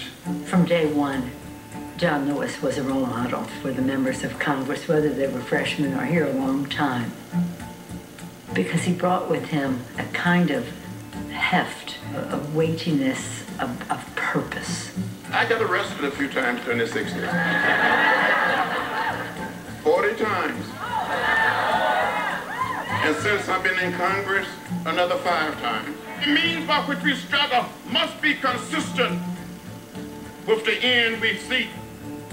Someone who has navigated thorny issues of policy, not by castigating alone, but by also encouraging people to be better than they think they can be. Today we are considering a fair housing measure which not only protects our nation's minorities, but it protects the needs of those with disabilities and families with children. How long do we have to wait before we decide to ban assault weapons? We have another opportunity to bring more of our citizens into political participation. I have on my marching shoes. That's right. I'm fired up. I'm ready to march. And all of these decades later, while he and others of his generation achieved much, we're still fighting against police brutality and fighting for our voting rights. And so we best honor him by continuing to fight the good fights that he fought, by staying in good trouble.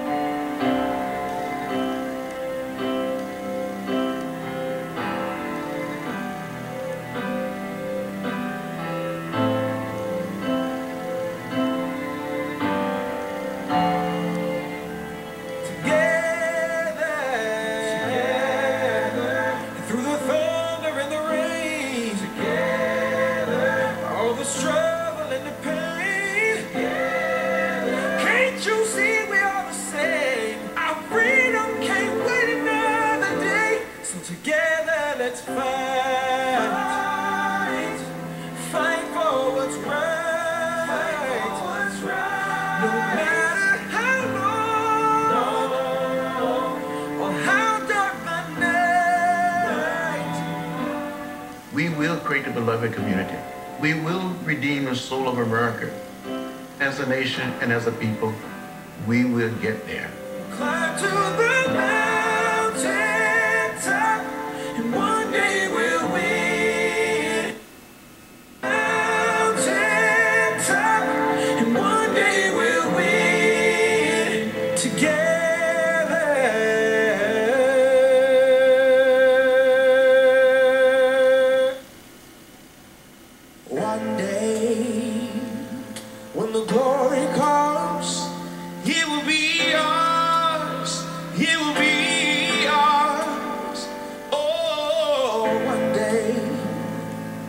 When the war is won, we will be sure, we will be sure. Oh, glory, glory, glory. Oh, glory, glory. Hands to the heavens, no man, no weapon formed against, yes, glory is destined. Everyday women and men become legends. Sins that go against our skin become blessings. The movement is a rhythm to us. Freedom is like religion to us. Justice is juxtaposition in us. Justice for all just ain't specific enough. One son died, his spirit is revisiting us. True and living in us. Resistance is us. That's why Rosa sat on the bus. That's why we walk through America with our hands up. When it go down, we woman and man up. They say stay down, and we stand up. Shots we on the ground, the camera panned up. King pointed to the mountaintop, and we ran up. One day, when the glory comes, it will be ours. It will be ours. Oh, one day, when the war is won, we will be sure, we will be sure. Oh, glory, glory, glory. Now the war is not over, victory isn't won, but we'll fight on to the finish. And when it's all done, we'll cry, Lord, oh, Lord, oh, Lord, we'll cry, Lord,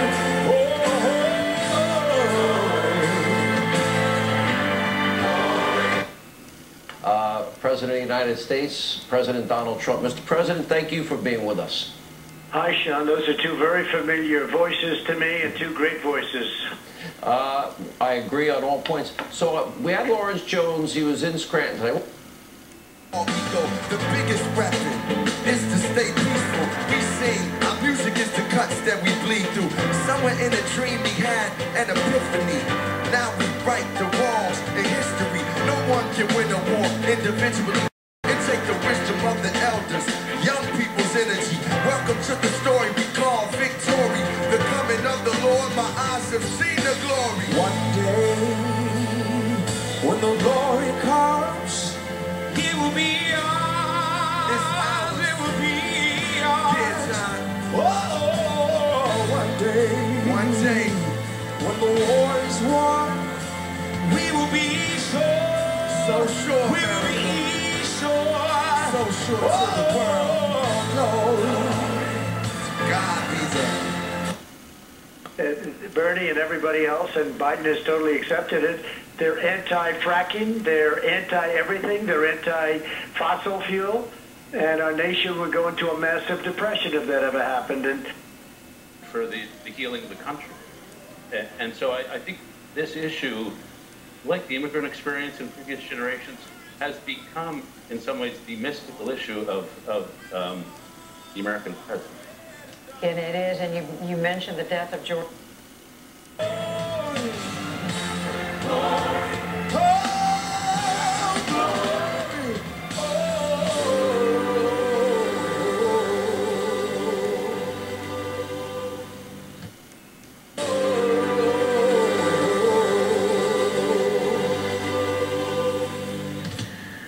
Wow, that was so beautiful, John. And guns, I guess she deems necessary.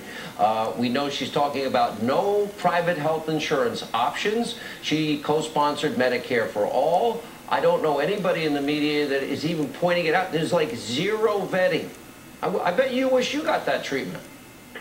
well, it's socialized medicine. That's what they're really, socialized health care. They're talking about something that's so expensive the country can't afford it, and even if it could, it's no good. It's no good. It's socialized medicine. You're not going to have your doctor. You're not going to have your plan, which you didn't have when Obama promised you at 28 different times he said that. So, no, that's... spoke at his inauguration about American carnage, I assumed that was something he was against, not a campaign promise. What we need now is great leadership, someone experienced and hardworking and intelligent, someone who understands the soul of the American people. I'm historian John Meacham. In his final Sunday sermon, days before his death, Martin Luther King Jr. said, "We are tied together in the single garment of destiny. This is the way God's universe is made. This is the way it is structured.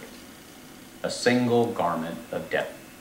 $150 billion cut to the LAPD. You see New York City, you see Chicago, you see Portland, you see Seattle, Los Angeles, San Francisco. Escape history.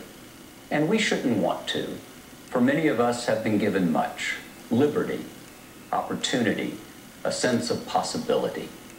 The task of our time is to make sure those gifts are available not just to folks who look like me, but to all of us. The other night was just horrible. When you look at it, horrible. And they're just thugs, and they're not being properly protected because the police don't want to do that, and because the police aren't allowed to do their thing. They're all good police, but they're not allowed to do their thing. They don't want to lose their pension, don't want to lose their job, although their job, they're feeling, frankly, a lot of them are leaving. Promise. And so we must decide whether we will continue to be prisoners of the darkest of American forces, or will we free ourselves to write a brighter, better, nobler story. That's the issue of this election, a choice that goes straight to the nature of the soul of America. Humankind. Ceremony, and I don't know, I can't imagine they're ever going to endorse, anybody's going to endorse Biden, because they really have a very unsafe policy for our country. And you talk about suburbia, you know, we're all saying about suburban women. The fact is they're going to really want to support me because we're for law and order, we're for state. Falls and Selma and Stonewall dwell in the American soul, but so do the impulses that have given us slavery, segregation, and systemic discrimination. Often, we prefer to hear the trumpets rather than face the tragedies. But an honest accounting of who we've been can enable us to see who we should be. A country. Those non-lethal tools away from us. Then she finally resigned. If I was running any other city, I would hire her tomorrow. But she resigned because she can't do her job and she can't protect her officers. And she had to let them go. Good people that protect and serve their community and put their lives on the line every day. Have we forgotten the 9/11 cops going up when everyone was coming down? Do we forget those cops when Steve Scalise was shot in an open ball field with a pistol against a rifle? These are heroes. Well, they don't want the police to use pepper spray or tear gas, which is, frankly, non-lethal. Not so nice, but it's very standard for crowd control. If you don't use it, you can't protect yourself. Where all of the police associations got together and they said in Wisconsin, we're not going to be able to do this. And frankly, it didn't matter because Biden didn't want to leave his home state. He never leaves his home state. He hasn't answered a question since. We open our souls to the power of love. We've been taught to love our neighbors as ourselves. As individuals and as a nation, however, we fail at following that commandment more often than we succeed. But when we fail, we must try again and again and again, for only in trial is progress possible. From Jamestown forward, our story has become fuller and fairer because of people who share a conviction that Dr. King articulated on that Sunday half a century ago.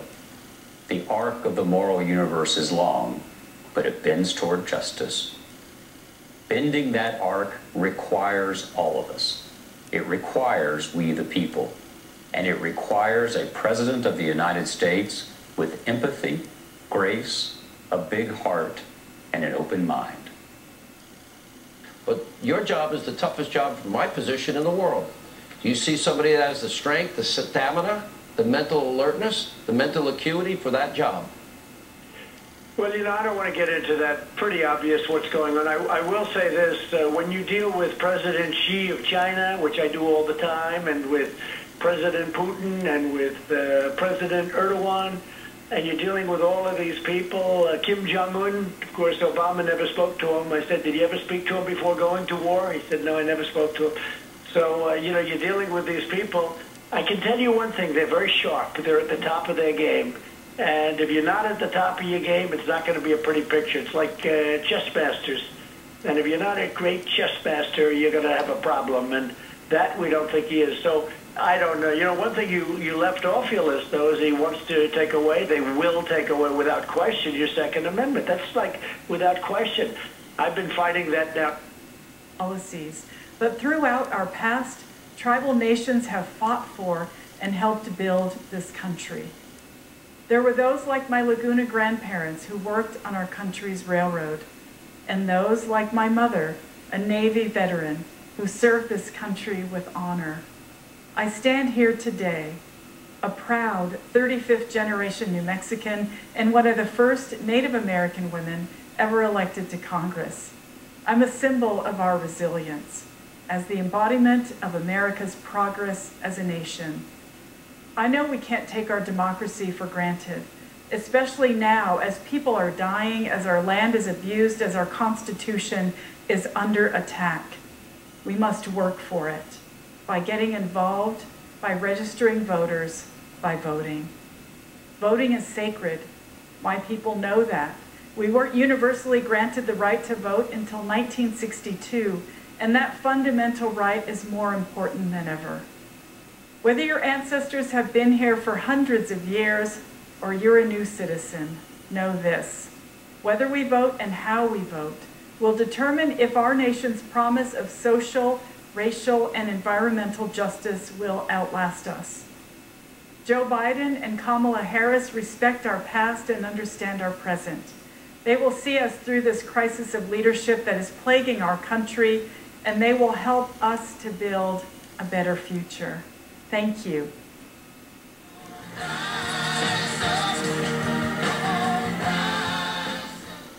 The first year that I voted was 1974. 1967. I have not missed a general or a primary election in my 51-year voting history. Now I don't go to the polls anymore. The U.S. Postal Service does it for me. And now we're seeing our current president sabotage our right to vote, sabotaging democracy by trying to undo the postal system. My father worked for the Postal Service for 30 years. My mother worked for that local post office for 10 years. That job enabled her to feed her family. I am appalled at what the Republicans and the president are trying to do to subvert the vote. Nothing or no one will stop me from voting this election. We need to keep our mail system. We need Joe Biden.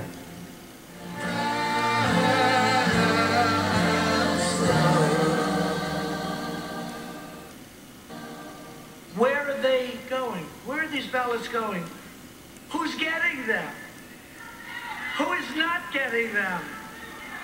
A little section that's Republican.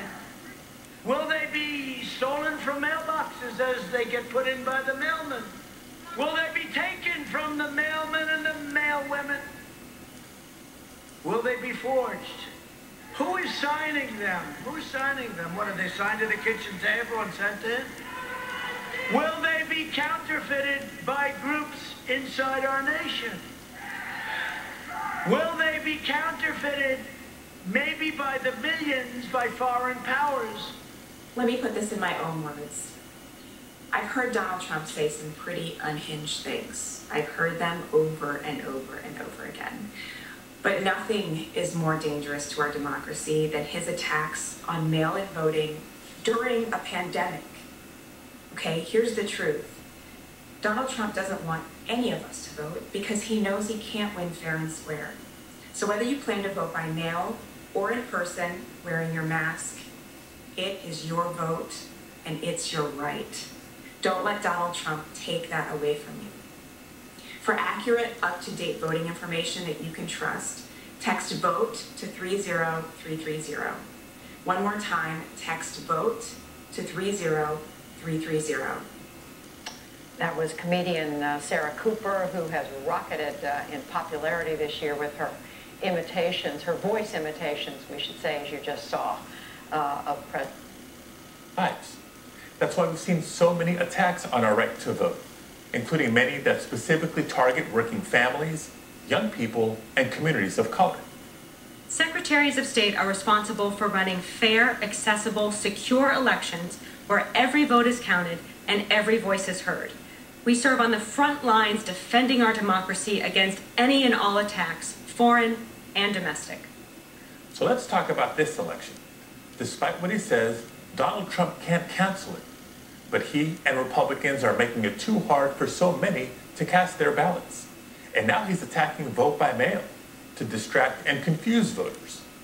And let's be clear, there is absolutely zero difference between voting by mail and voting absentee. Millions of Americans have been voting absentee for decades. Donald Trump, his family, his staff, they all vote by mail. In fact, in states like Colorado, Utah, and Oregon, voters have been voting by mail for years. Republicans and Democrats agree it is safe. But now, Trump has admitted he's trying to sabotage the post office to undermine voting by mail. And we're not going to let him do that. Our job is to make sure everyone can vote safely, whether in person or by mail. And your job is to make sure you vote. And there's more. Once you've done that, talk to your friends and neighbors. Spread the word. Tell everyone you know to text VOTE to 30330 for more voting options. If you're planning to vote from home, request and return your ballot early. And remind everyone you know to make a plan to vote. Don't let anyone keep you from exercising your most sacred right. Make your plan to vote. Grab your mask and head to the polls the first day they're open. Or request your ballot and send it in right away. And know this, election results may take a little longer this year, but Democrats will fight to make sure your ballot is counted. Because at the end of the day, the biggest role in preserving our democracy isn't ours, it's yours. The biggest role in preserving our democracy isn't ours, it's yours.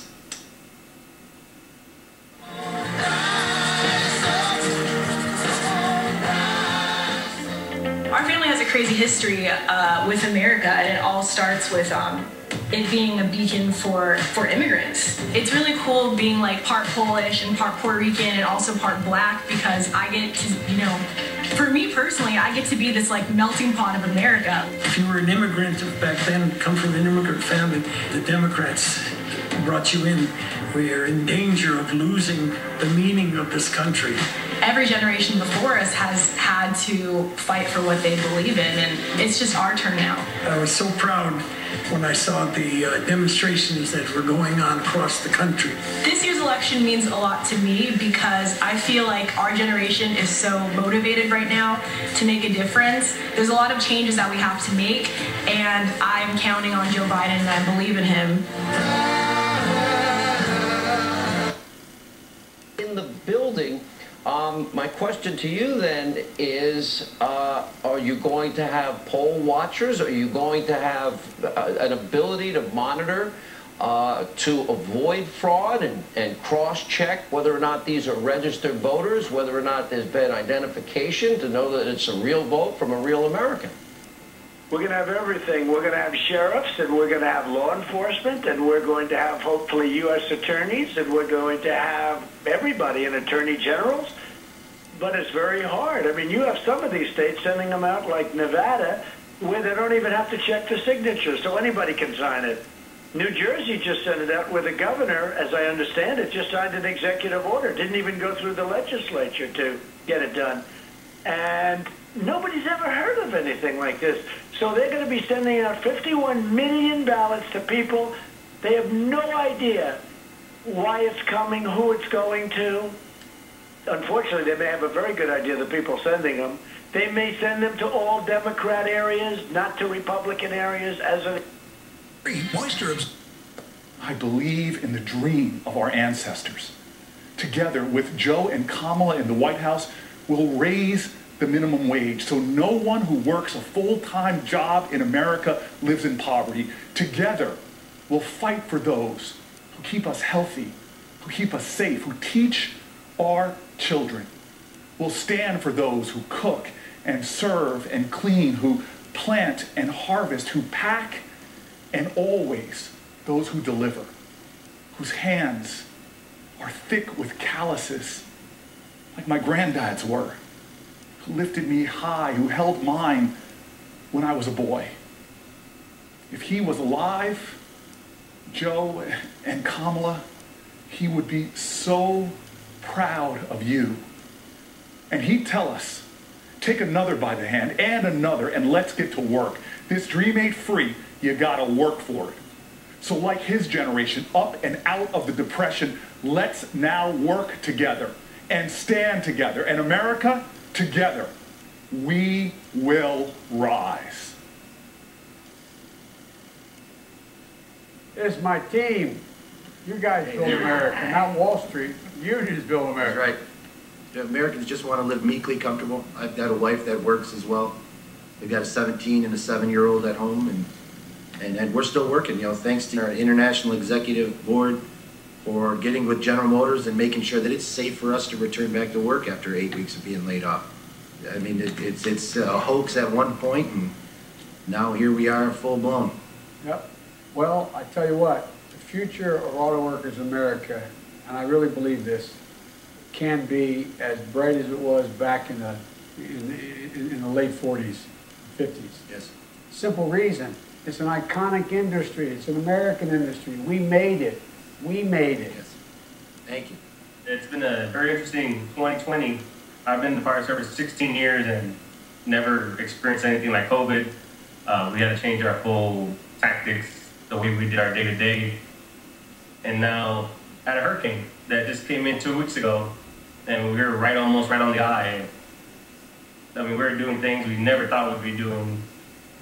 Water rescues with masks on, having to worry about COVID. It was interesting. How's your family doing?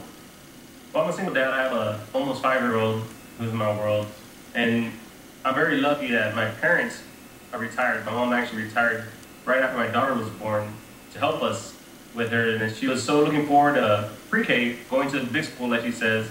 And then unfortunately, all this COVID came in, and now it's all going to be online schooling, which I'm fortunate. I have my parents, but I do have a lot of guys that are double income families, and they're just trying to figure out how they're going to do it with their kids. What arrangements are they going to have to make, since they're not going to be going to school? It's going to be online.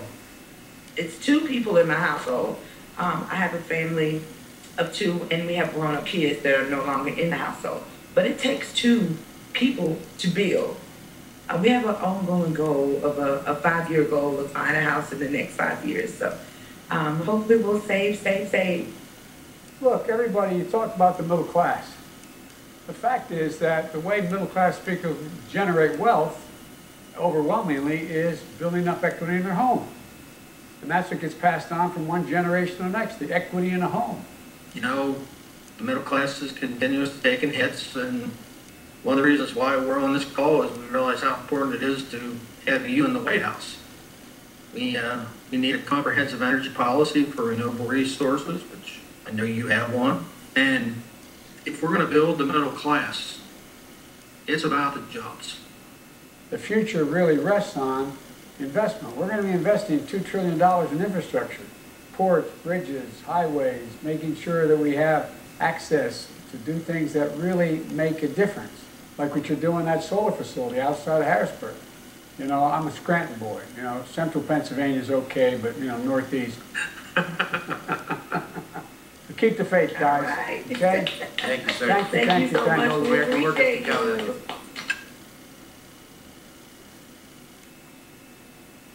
I know it's not typical for a former Surgeon General to speak at a convention.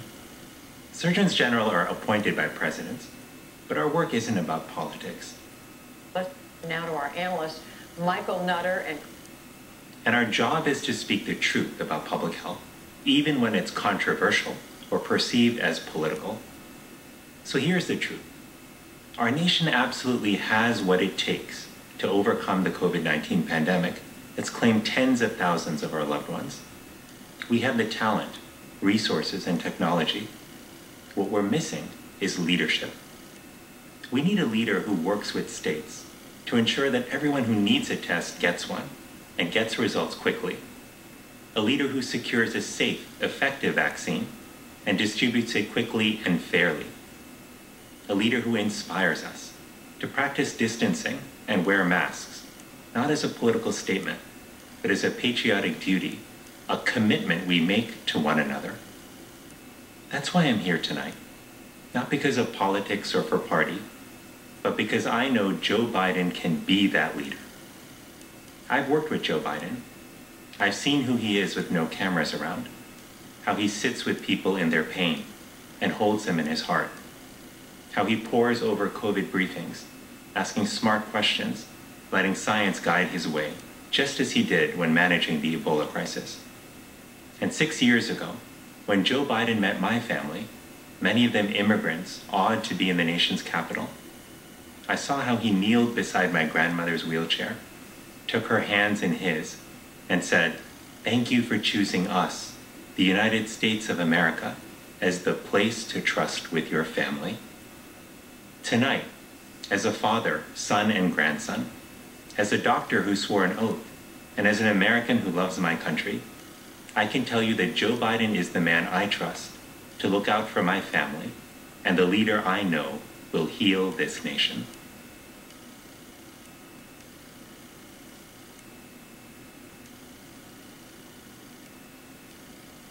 Hi, I'm Senator Tammy Baldwin. When I was 9 years old, I got sick, really sick.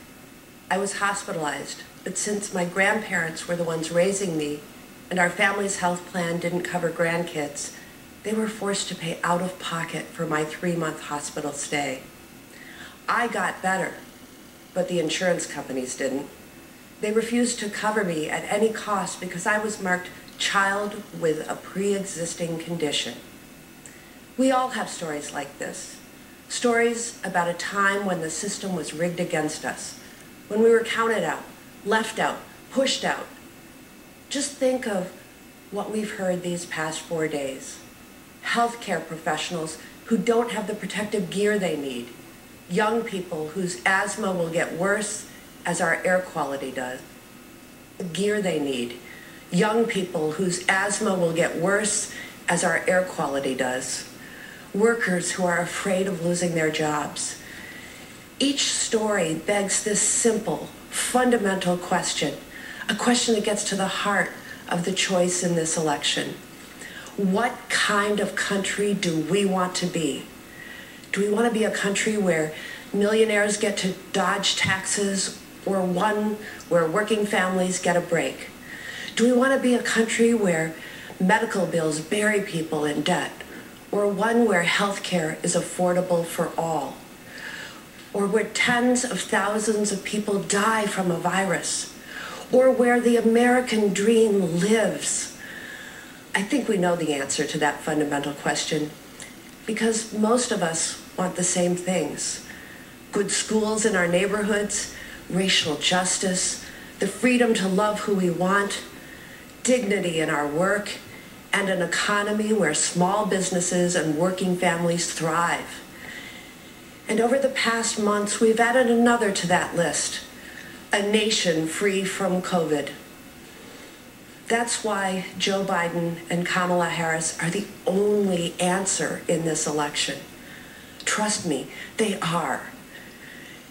You see, there's another part of my story. The part where I ran for office, the part where I served in Congress, the part where I worked with Joe Biden and Barack Obama to make sure kids and grandkids, if they're dependents, can stay on their parents' health insurance until they're 26. We got that done. And yes, it was a big effing deal. That's the America I know. That's the America I love. And that's the America we will be with Joe Biden and Kamala Harris in the White House.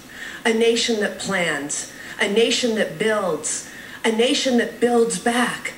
Say it with me there at home, a nation that builds back better. Here in Wisconsin, our state motto is just one word: forward. This November, let's move forward and never look back. Thank you. Your opponent tonight, thank you for your time as always. Thank you very much, Sean. Thank you. 75 days until you're the ultimate jury. All right, that is all the time we have left. Our coverage. If you want to help Joe and Kamala make sure that America stays strong and united, please go to joebiden.com and contribute anything that you possibly can. Tonight, I couldn't be prouder to be a loyal union member, a passionate climate activist, and a patriotic Democrat, or as Donald Trump will call me in a tweet tomorrow, a washed-up horse-face, no-talent has-been with low ratings. Well, with all due respect, sir, it takes one to know one. And now I'd like to introduce you to a real American hero, World War II veteran Ed Good. I am Edward Good. I'm 95 years old. I'm a veteran of World War II and of Korea. When I wear a uniform, I wear only two badges, my parachute wings and the combat infantry badge. I did make one combat jump over the Rhine in Germany, and I'm proud of that. I have been a Republican since the 1960s. I'm a member of the NRA, and I voted for Trump. I think Trump has been the worst president we've ever had, so I'll be glad to see him go. I think Joe Biden will be a great leader for the United States. Like me, on the day of my jump into Germany, I think Joe Biden cares about doing his proper duty for the United States, and if he's elected, that's what he will do.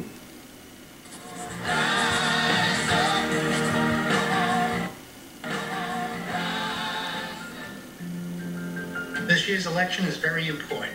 It'll probably be the most important election we've had in years. I recommend strongly, based on the division in this country created by our current president, Donald Trump, we need to put somebody else in the White House that's going to bring us together.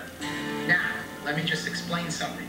I've been a long-standing Republican for a long time, and I'm telling you, you got to vote for Joe Biden. You have to. I don't think we can deal with the type of person we have in the White House any longer. So, it's up to you, America, and me, because in this election, I'm voting for Joe. I'm absolutely sure he's going to help us bring this country together once again.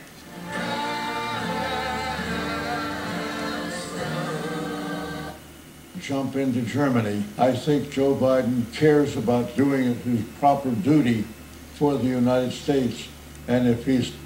Knock it out of the park? Because I mixed my metaphors. Well, the fact is that the other speakers, the big name speakers, Michelle Obama, Barack Obama. This country, are you willing to do the hard work it takes to maintain it? What was supposed to be a 6-month deployment actually turned into 11 months. There was nothing really to prepare me as a new military spouse on how to deal with the stress. When people get married, they expect to grow old with each other. With multiple combat tours, there's no guarantee of any of those things. They're just a long laundry list of uncertainties that we have to juggle.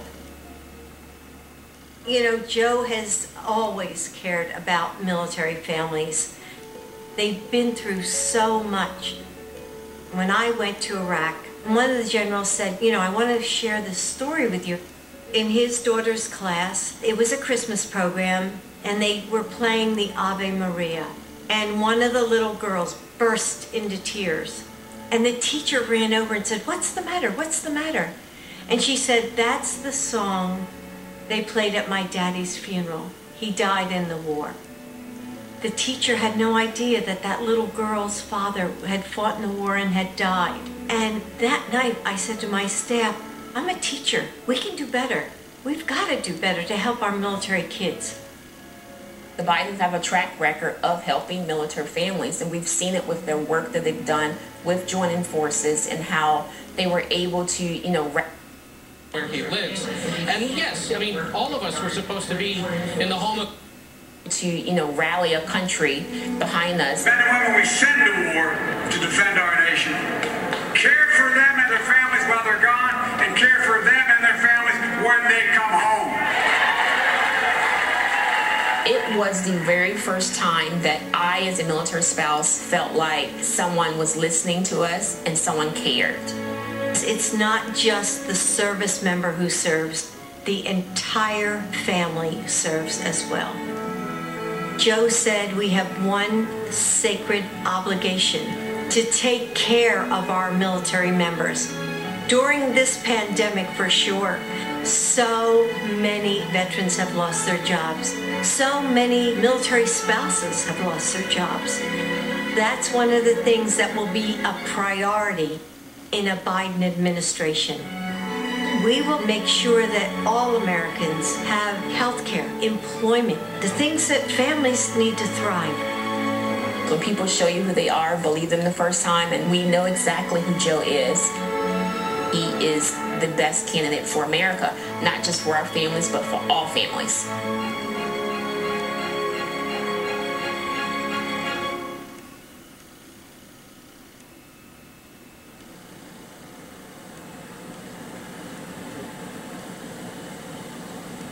Good evening. I'm Tammy Duckworth. When I first enlisted in the Army, I was eager to serve my country, yet anxious whether I'd be able to earn my way into the ranks. But I earned my wings and later commanded my own air assault unit, learning that serving and leading in the military is both a privilege and a sacrifice. To be a commander, you must always put your troops first, because one day you may order them to sacrifice everything for our great nation. To do that, leaders must command their troops respect and be worthy of their pledge to protect and defend our Constitution no matter the cost. But military service doesn't just take sacrifice from those in uniform. It's required from their families too. My husband Brian was the one who rushed to Walter Reed after I was wounded in Iraq. He was the one holding my hand, waiting for me to wake up. And when I finally did, he was my rock, getting me through those hours, weeks, months of unspeakable pain and unending surgeries. He was my anchor as I relearned to walk, helping me through every step and every stumble. Our military spouses hold their families together, praying for their loved ones' safety wherever they're deployed and serving as caregivers to our disabled service members, and then picking up the pieces and starting again whenever the next tour or the next war arises. Joe Biden understands these sacrifices because he's made them himself. When his son Beau deployed to Iraq, his burden was also shouldered by his family. Joe knows the fear military families live because he's felt that dread of never knowing if your deployed loved one is safe. He understands their bravery because he has had to muster that same strength every hour of every day Beau was overseas.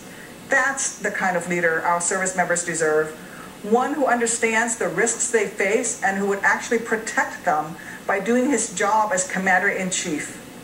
Instead, they have a coward-in-chief who won't stand up to Vladimir Putin, read his daily intelligence briefings, or even publicly admonish adversaries for reportedly putting bounties on our troops' heads. As president, Joe Biden would never let tyrants manipulate him like a puppet. He would never pervert our military to stroke his own ego. He would never turn his back on our troops or threaten them against Americans peacefully exercising their constitutional rights. Joe Biden would stand up for what's right, stand tall for our troops, and stand strong against our enemies. Because unlike Trump, Joe Biden has common decency. He has common sense. He can command, both from experience and from strength. Donald Trump doesn't deserve to call himself commander-in-chief for another 4 minutes, let alone another 4 years. Our troops deserve better. Our country deserves better. If you agree, text MORE to 30330 to elect Joe Biden, a leader who actually cares enough about America to lead. Has showed that the Democrats believe they know what's at stake, and that's one of the things that they really wanted to do. It was get out the vote via virtual, unconventional convention. People never stop inspiring, even after they're gone. Beau Biden was a husband, father, brother, son, soldier, attorney general. He was given just 46 years on this earth. He did in 46 years what most of us couldn't do in 146. Think about the day that dawns for children who are safer because of Beau, whose lives are full because of him. Think about the day that dawns for parents who rest easier and families who are freer because of him. Some folks may never know that their lives are better because of Beau Biden, but that's okay. Certainly for Beau, acclaim was never the point of public service.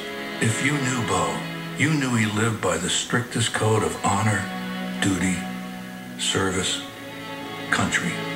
You never had to ask if he would do something the right way. He didn't know any other way. Beau didn't cut corners. He turned down an appointment to be Delaware's Attorney General so he could win it fair and square. When the field was clear for him to run for the Senate, he chose to finish his job as AG instead. After 9/11, he joined the National Guard. He felt it was his obligation. He did his duty to his country and deployed to Iraq. Beau Biden served his country in battle.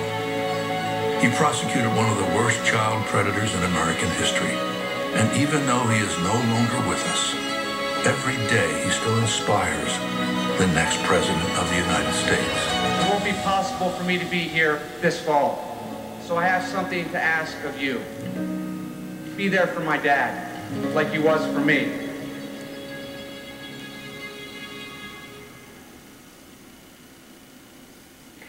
A couple of years ago, I was diagnosed with cancer, and I was absolutely terrified. One of the first people who called me was Joe. His real warmth and kindness on that call, man, I gotta say, it made me cry. Our current president has made me cry too, but it's never had anything to do with his warmth or kindness. Joe Biden's empathy is genuine. You can feel it. That's why President Obama asked Joe to head up the cancer moonshot. President Obama knows what we all know. Joe Biden understands suffering and loss and sacrifice. Mayor Pete Buttigieg also knows something about sacrifice. He volunteered and was deployed to Afghanistan, then returned home to Indiana to become a highly effective public servant. Say hi to Mayor Pete.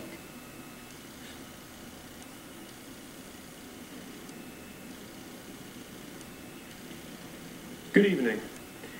Beau Biden lived a life of service, in office and in uniform.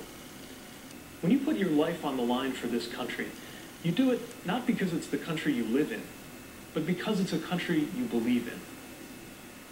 I believe in this country because America, uniquely, holds the promise of a place where everyone can belong. We know that for too many and for too long, that promise has been denied. But we also know America is at its best when we make that circle of belonging wider. Just over 10 years ago, I joined a military where firing me because of who I am wasn't just possible, it was policy. Now, in 2020, it is unlawful in America to fire someone because of who they are or who they love. The very ring on my finger, a wedding we celebrated, here where I'm standing, reflects how this country can change. Love makes my marriage real, but political courage made it possible, including that of Joe Biden, who stepped out ahead even of this party when he said that marriage equality ought to be the law of the land.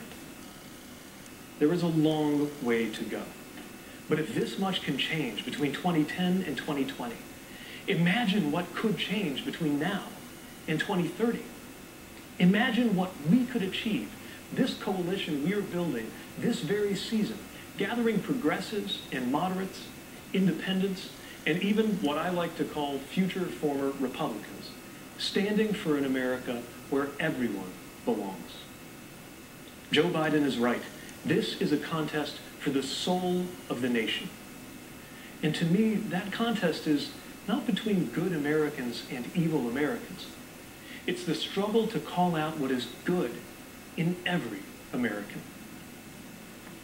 It's up to us. Will America be a place where faith is about healing and not exclusion? It's up to us. Will America be a place where faith is about healing and not exclusion? Can we become a country that lives up to the truth that Black lives matter? Will we handle questions of science and medicine by turning to scientists and doctors? Will we see to it that no one who works full-time can live in poverty? I trust Joe Biden and Kamala Harris to guide us toward that better future because I've seen up close their empathy and their capacity, just as I've seen my fellow Americans' capacity to support and include one another in new ways and do better by the promise of America. The day I was born, the idea of an out candidate seeking any federal office at all was laughable. Yet earlier this year, I campaigned for the presidency, often with my husband Chasten at my side, winning delegates to this very convention. Now I come to this convention proudly supporting Joe Biden and Kamala Harris, joining fellow Democrats who were squaring off in competition just a few months ago. A number of us recently got together to talk about the Joe we know. Hi, I'm Cory Booker. Welcome to everybody at home. I am very excited to present to you a group of people that ran in the 2020 Democratic primary against Joe Biden. This sort of like Survivor on the out interviews of all the people that got voted off the island. 70 electoral votes. Yeah, that is the path. Right? Hey, I'm curious because Senator Sanders and Senator Klobuchar, you actually served with Joe Biden in the Senate. I'm wondering if you have the memories of what he was like as a colleague in the Senate. Well, I remember one night when I was giving one of those floor speeches, and Cory, you know what this is like. No one was there. No one was watching. I was all alone, and I gave my speech, which much bigger, to a completely empty chamber. And I walked out of there, and I thought, I wonder if my mom was even watching this on C-SPAN. And at that moment, the cell phone rings. And I actually thought maybe my mom was watching it on C-SPAN. And you know who it was? It was Joe Biden. And that kind of goes to not only his kindness for calling me and being a mentor, but it also goes to how much he cares about our government and what people are saying, and that even when he's at home at night, he's watching and he cares. But Amy, we all want to know, did your mother watch the speech? I know. You remember the steak fry when we were waiting to go on? It worked out to where I was there the same time he was. And he pulled me aside at one point and he pointed to somebody who we both knew who was working on my campaign, but he'd known from before, and let me know that was somebody who'd gone through a family tragedy that Joe somehow knew about. And just thought it was important for me to know that about someone who was working with me. And I thought, over time I realized that it's just basic to who he is, but that always stuck with me. Elizabeth, do you have any remembrances as well? I think the day I saw Joe the clearest was on the 1-year anniversary of the Boston Marathon bombing. And everyone, of course, was enormously honored to have the vice president here. But at some point in that speech, he shifted to the parent who had lost a child, to the man who had lost a wife, to someone who had experienced loss very personally. And he spoke to each of the families from the heart. That's phenomenal. I want to ask, what gets you excited about this idea of the inclusion of big ideas from all over the party into the future, into the next administration? The magic of Joe Biden is that everything he does becomes the new reasonable. If he comes with an ambitious plan to address climate change, all of a sudden, everyone's going to follow his lead. You can see it with him choosing Kamala, too. He wants to build the best team. Let's do it together. That's how we're going to rebuild this country. Cory, I'm so optimistic about our country right now, despite some very dark days for a lot of our fellow Americans, in large part because of what young people are doing right now. After the murder of Ahmaud Arbery and Breonna Taylor and George Floyd, young people, by and large, led these protests, and they did so in the absolute best traditions of this country, the tradition of John Lewis. My optimism and my faith in this country is reflected in those young people and the way that Joe and Kamala are listening to them and incorporating their ideas and their urgency in the campaign that they're running and the administration that they're going to lead. And I often think some people who say they don't know if they're going to vote or not are saying that from a point of privilege that a lot of Americans don't have. There are so many things for lots of folks who live life on the margins that this election is going to decide. And maybe it's not a life or death issue for you, but we are all in this together. Polarized now that it's much harder to move the needle. We are all in this together. Absolutely. Corey, what I would say is that this is clearly the most important election in the modern history of this country. And Joe Biden, you have a human being who is empathetic, who is honest, who is decent. And at this particular moment in American history, my God, that is something that this country absolutely needs. And all of us, whether you're progressives, whether you're moderates or conservatives, have got to come together to defeat this president. Thanks for that, Bernie. I want to thank you all for joining us for this segment. I mean this sincerely. It was an honor to run against you. And it is even a greater honor to stand with you in support of Joe Biden and Kamala Harris. Good evening. I've never been much for partisan politics. I've supported Democrats, Republicans, and independents. Hell, I've actually been a Democrat, Republican, and independent. All about people. And the two people running for president couldn't be more different. One believes in facts. The other looks backwards and sees immigrants as enemies and white supremacists as allies. Here's another difference. One has proven he knows how to handle a crisis by helping to lead the economic turnaround after the 2008 recession, while the other has not only failed to lead, he has made the current crisis much worse. When confronted with the biggest calamity any president has faced in the modern era, Donald Trump spent the year downplaying the threat, ignoring science, and recommending quack cures, which let COVID-19 spread much faster than it should have, leaving hundreds of thousands needlessly sick or dead.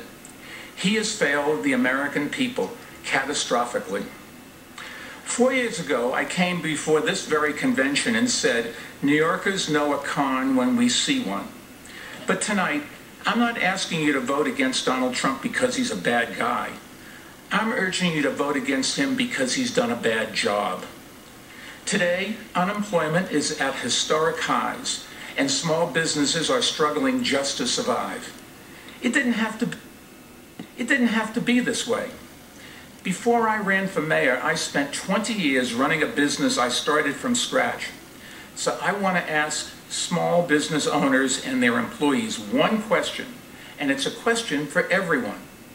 Would you rehire or work for someone who ran your business into the ground, and who always does what's best for him or her, even when it hurts the company, and whose reckless decisions put you in danger, and who spends more time tweeting than working?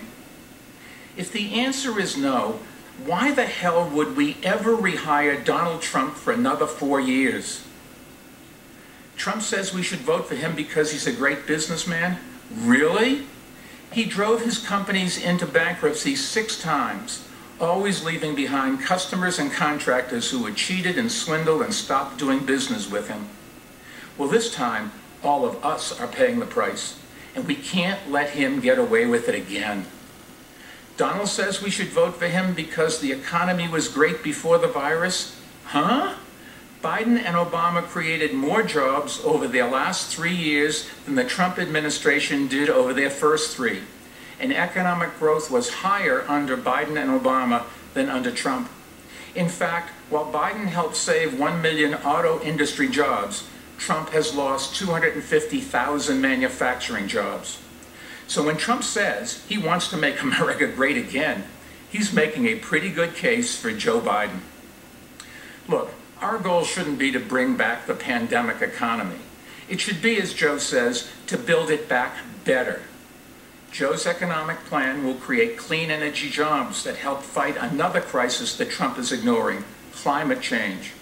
And Joe will rebuild our crumbling roads and bridges, something Trump has incessantly talked about doing. But in the last 3.5 years, he hasn't done anything. What a joke. And let me tell you a little secret. Donald Trump's economic plan was to give a huge tax cut to guys like me who didn't need it, and then lie about it to everyone else. Well, Joe will roll back that tax cut that I got so we can fund things our whole country needs, like training for adults who have lost jobs, and making college more affordable, and investing in American research and development so that the products of tomorrow are made today by American workers. You know, growing up, I was taught to believe that America is the greatest country in the world. Not because we won the Second World War, but because of why we fought it, for freedom, democracy, and equality. My favorite childhood book was called Johnny Tremaine, about a Boston boy who joins the Sons of Liberty at the dawn of the American Revolution. At the end of the book, Johnny stands on Lexington Commons and sees a nation that is, quote, green with spring, dreaming of the future. That's the America I know and love. And that's the America we are in danger of losing under this president. So let's put an end to this whole sorry chapter in American history and elect leaders who will bring integrity and stability, sanity, and competence back to the White House. Joe and Kamala, go get them, for all of us.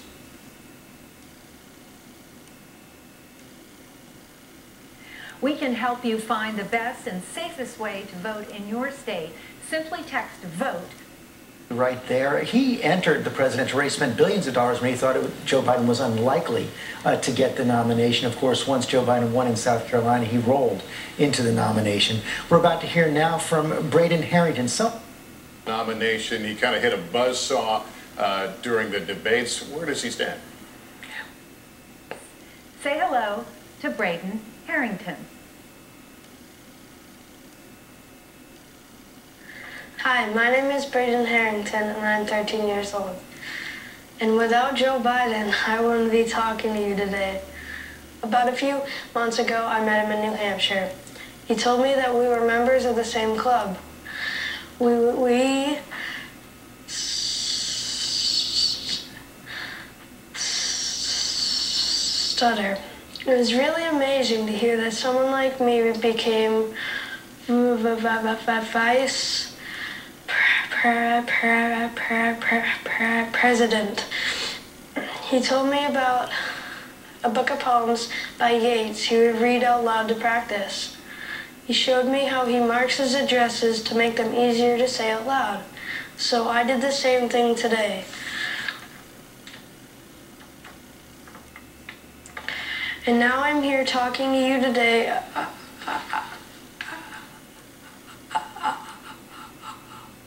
about the future, about our future. My family often says when the world feels better before talking about something normal, like going to the movies. We all want the world to feel better. We need the world to feel better. I'm just a regular kid, and in a short amount of time, Joe Biden made me more confident about something that has bothered me my whole life. Joe Biden cared. Imagine what he could do for all of us. Kids like me are counting on you to elect someone we can all look up to. Someone who cares. Someone who will make our country and the world feel better. We're counting on you to elect Joe Biden.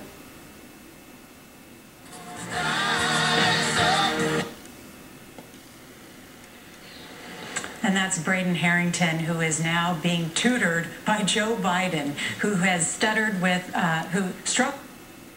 Joe, I was very new at my synagogue, and I had to do a funeral service and a shiva, and towards the end of the service, the door opens up, and this person who was much younger than these octogenarians who were there walked in the room. It was our U.S. Senator Joe Biden. He was just very respectful, and he stayed in the back, and his head was bowed in reverence. And at the end, I said, Senator Biden, like, why are you here?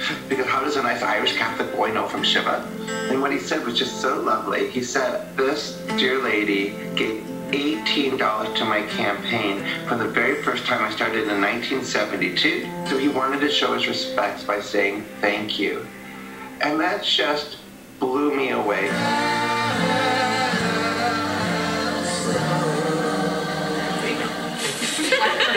I think you guys might have thought we were smaller. Yeah. Granddaughter interview, take one. No, this is good. Okay. So what don't I know about your grandfather? He's always eating ice cream. Usually it's like vanilla with chocolate sprinkle. Vanilla on a regular night. No, chocolate chip in it. Chocolate and the Breyers that have half chocolate, half vanilla. He likes ice cream in hidden ways. Yeah.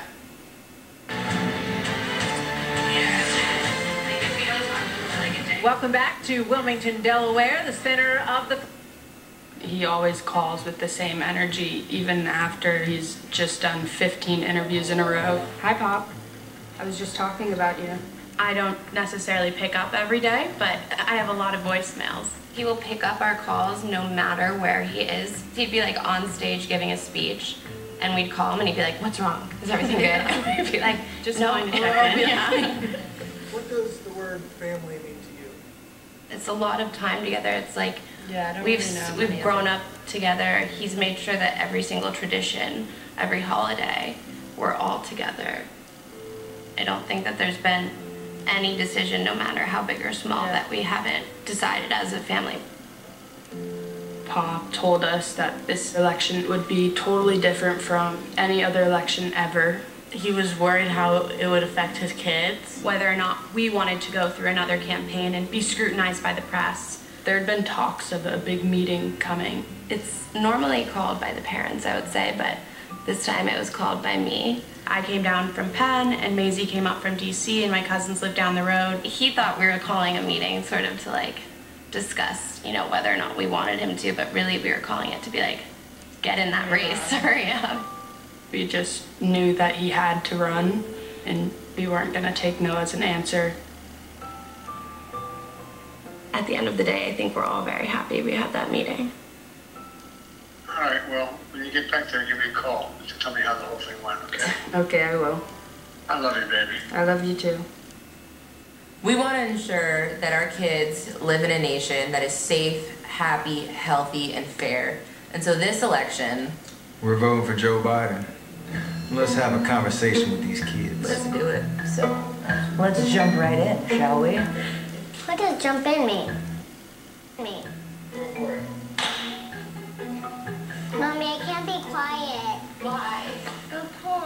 I don't want you to be quiet. You deserve to speak and say whatever it is that comes to your mind in this moment right now. Every election is important. This upcoming election is especially important. One, because the social injustices right now, racial inequality, but also because we have children. Excuse me, Mommy? Yes? I need to go to the bathroom. Okay. You want to go right now? Do you know where the president lives? In the White House, Washington, D.C. Do you know what the president's job is? To tell what happened to the world? That's good. That's a good one. Keep the environment safe? That is correct. As we say, that is. If you could create the ideal person to lead this country, what characteristics would that person have? A very kind personality. What would you like to see taken care of? I would like to see them taking care of the earth and the people. So, girls, it is 2020 and the election is coming up in November. Do you know who is running for president? Joe Biden. Yeah. And... Exactly, that's it. This video's over. What would you say if you knew that Joe Biden was going to have a woman as his vice president? Surprised, like happy. Why? There's like not a lot of women being president and helping alongside the president. Mm-hmm. How important do you think your faith is in the way that you live your life? Really big, because I'm grateful for all the things that I have and that I love my family. And with that said, everyone, we really thank you, one, for listening to this very candid conversation with our daughters. And we just want to encourage you to truly do your research, think about your own homes and what you'd like to see projected out into the world in their COVID-19 virus. We will tell you what they're trying to figure out.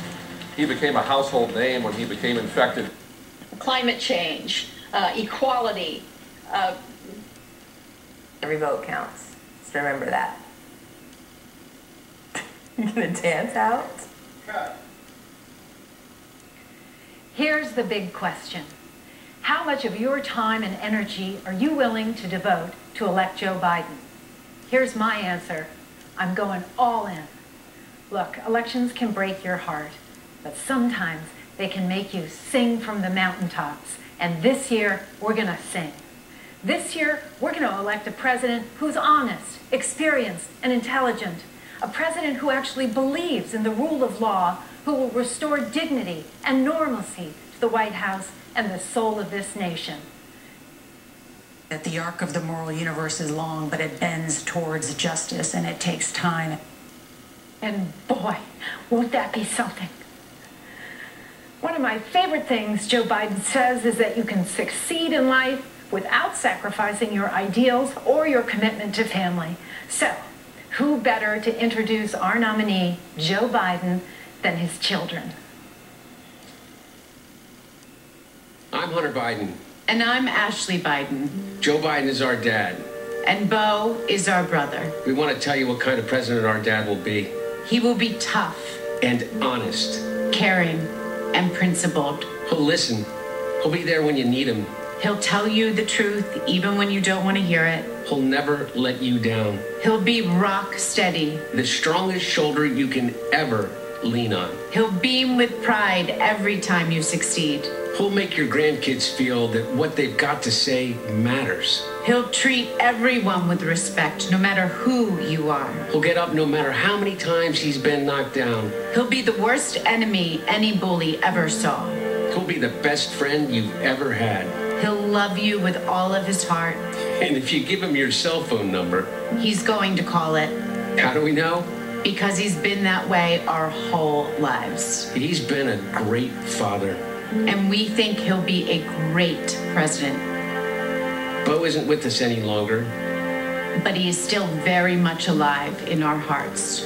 And we can still hear his strong voice. Just like it was yesterday. Just like it was yesterday. In 2008 and 2012, he introduced our dad at those conventions. And if he was here, we're pretty sure we'd know what he'd say.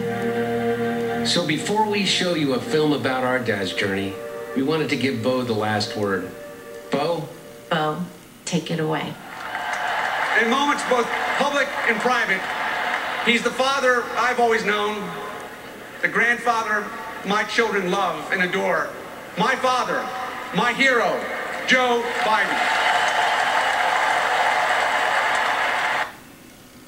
To Carl's point, bringing this party together, but bringing this country together.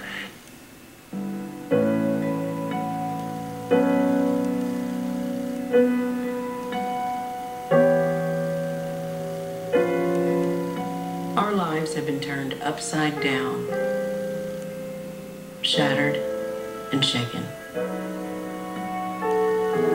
But the American story has had moments like this before. And he was there, answering the call. When we came into office in 2009, we were going through what was then the worst financial and economic crisis since the Great Depression. The economy was hemorrhaging hundreds of thousands of jobs a week.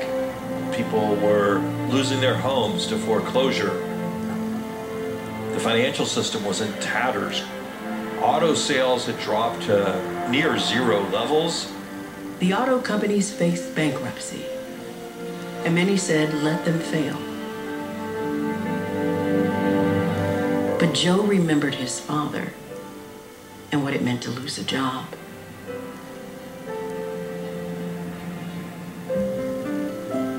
The Finnegans and Bidens were Irish Catholic.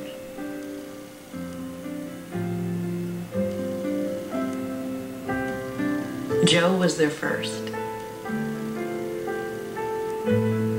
And then his sister Valerie. From the moment I opened my eyes, my big brother was there. The thing that was most important was family and family and family. As the post-war boom faded, Joe's father struggled to find work in Scranton. But 140 miles south, there was a job cleaning boilers in Wilmington. There was a long stairway up to the second floor.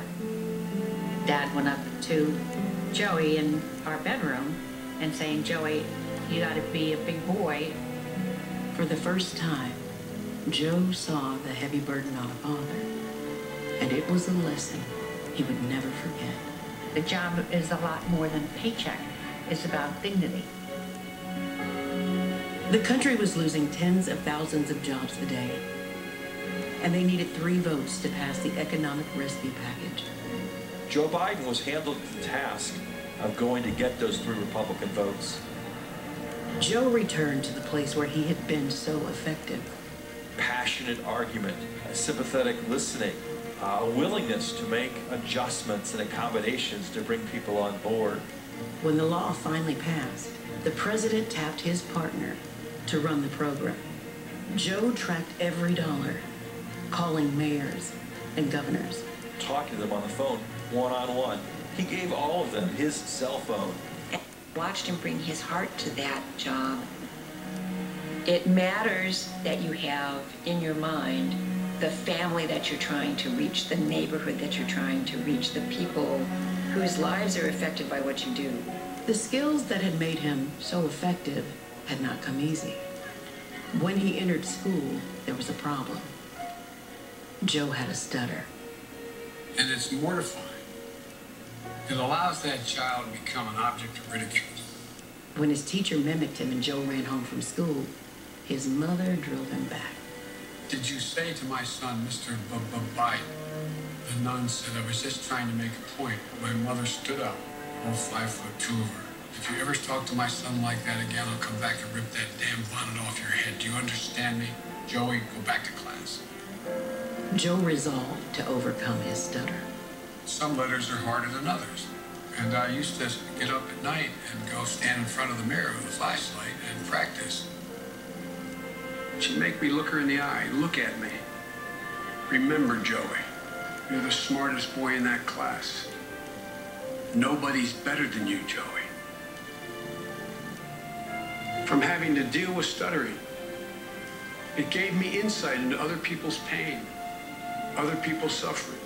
At 19, Joe sought out a summer job that few of his peers considered taking. He was a lifeguard along with the black lifeguards. That's when I first seen Joe, and we became friends.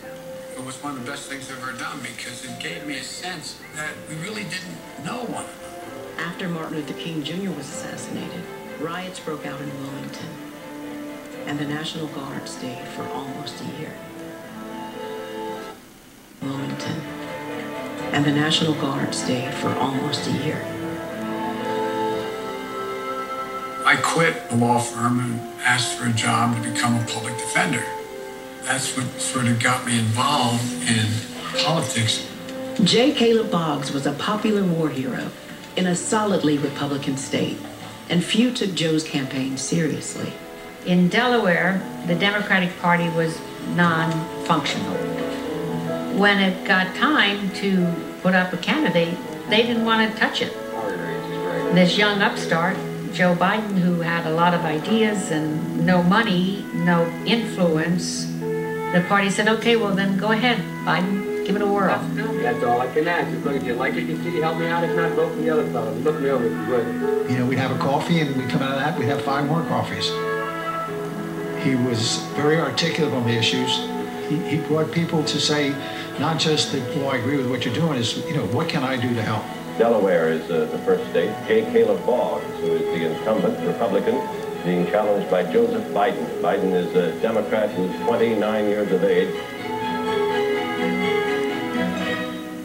But exhilaration soon turned to tragedy. I mean, it was clear he had decided that I'm not going to be a senator, that the boys need me too much. I was prepared to walk away in 1973. But men like Ted Kennedy and Mike Mansfield and Hubert Humphrey, Fritz Hollings, Danny and Owen, they convinced me to stay. Just stay 6 months, Joe. Remember, Danny? Just stay 6 months. He couldn't allow the suffering to debilitate him. Just like he couldn't allow the stuttering to define him. That's the backbone. There's something bigger than Joe's suffering. The Senate turned out to be a wonderful place for him. He had a real gift for bringing people together.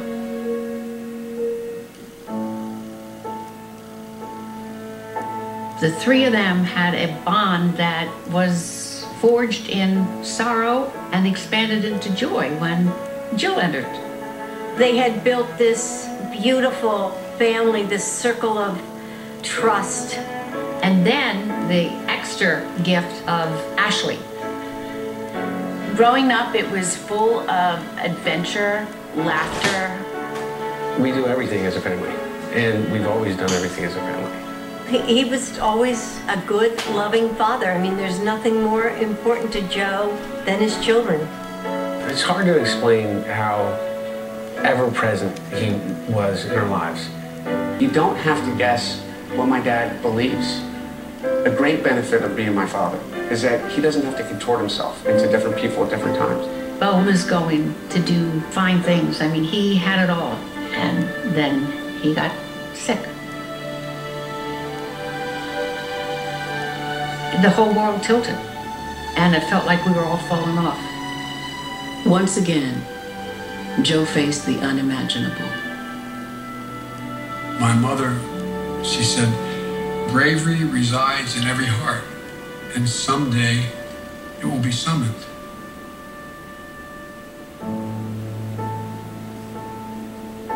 The way he survived losing my mom and my sister, and then losing my brother, is understanding that you have to have purpose.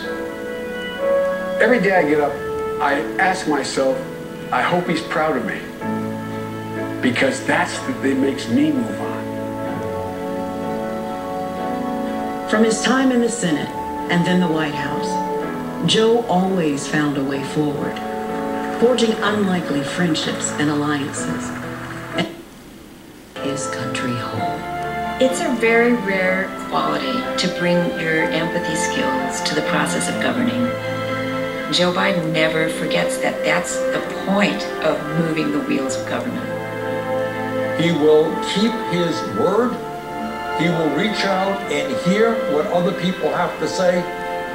To have somebody who believes in what's best in us, somebody like Joe Biden who actually believes in the American idea, that's the kind of person who I want in the White House.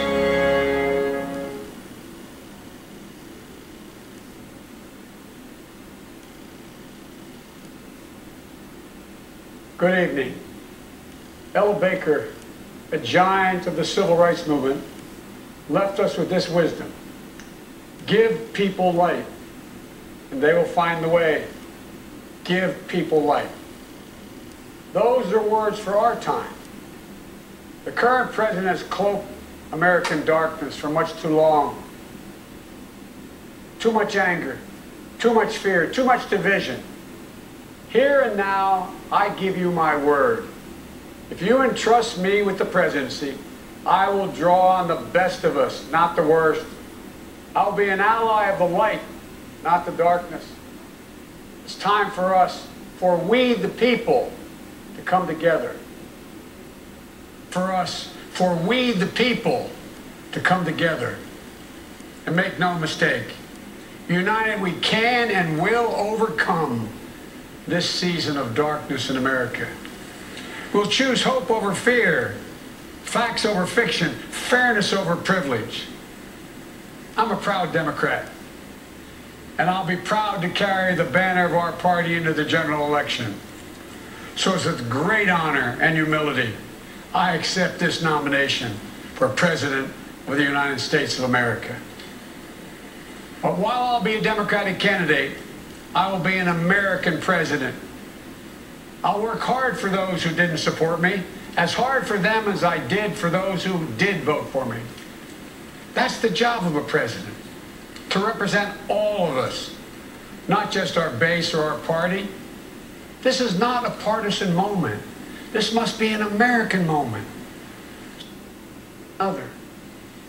America isn't just a collection of clashing interests of red states or blue states.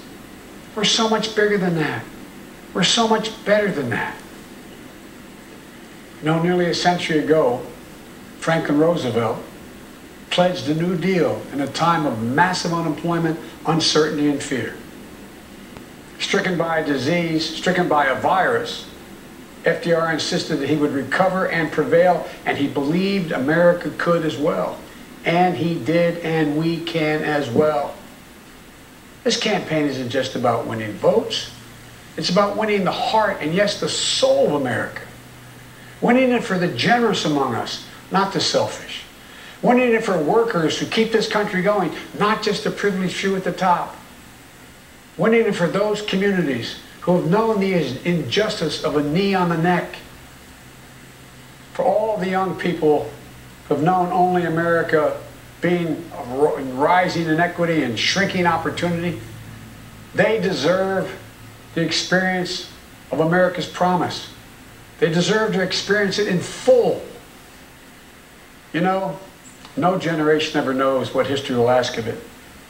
All we can ever know is whether we're ready when that moment arrives. History will ask of it. All we can ever know is whether we're ready when that moment arrives. And now history has delivered us to one of the most difficult moments America's ever faced. Four historic crises, all at the same time. A perfect storm. The worst pandemic in over 100 years. The worst economic crisis since the Great Depression. The most compelling call for racial justice since the 60s. And the undeniable realities and just the accelerating threats of climate change. So the question for us is simple. Are we ready? I believe we are. We must be. You know, all elections are important. But we know in our bones this one is more consequential. As many have said, America is at an inflection point. A time of real peril, but also of extraordinary possibilities. We can choose a path of becoming angrier, less hopeful, more divided, a path of shadow and suspicion, or we can choose a different path and together take this chance to heal, to reform, to unite, a path of hope and light. This is a life-changing election. This will determine what America is going to look like for a long, long time. Character is on the ballot. Compassion is on the ballot. Decency, science, democracy, they're all on the ballot. Who we are as a nation, what we stand for, and most importantly, who we want to be, that's all on the ballot. And the choice could not be more clear. No rhetoric is needed. Just judge this president on the facts. 5 million Americans infected by COVID-19. More than 170,000 Americans have died. By far the worst performance of any nation on earth. More than 50 million people have filed for unemployment this year. More than 10 million people are going to lose their health insurance this year.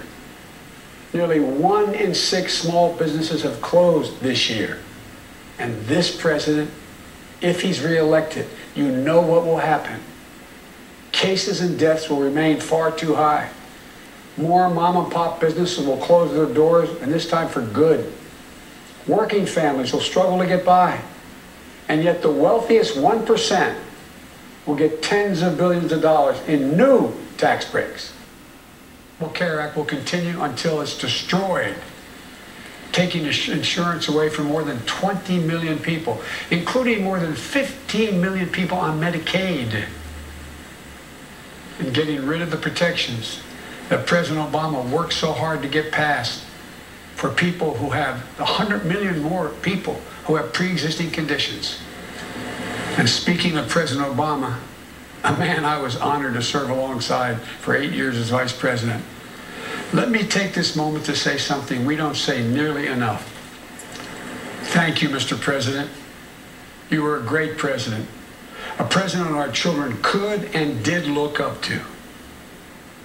No one's going to say that about the current occupant of the White House. What we know about this president is if he's given 4 more years, he'll be what he's been for the last 4 years. A president who takes no responsibility, refuses to lead, blames others, cozies up to dictators, and fans the flames of hate and division. He'll wake up every day believing the job is all about him, never about you. Is that the American you want? For you, your family, your children? I see a different America. One that's generous and strong, selfless and humble. It's an America we can rebuild together. As president, the first step I will take will be to get control of the virus that has ruined so many lives. Because I understand something this president hasn't from the beginning. We will never get our economy back on track. We will never get our kids safely back in schools. We'll never have our lives back until we deal with this virus. The tragedy of where we are today is it didn't have to be this bad. Just look around.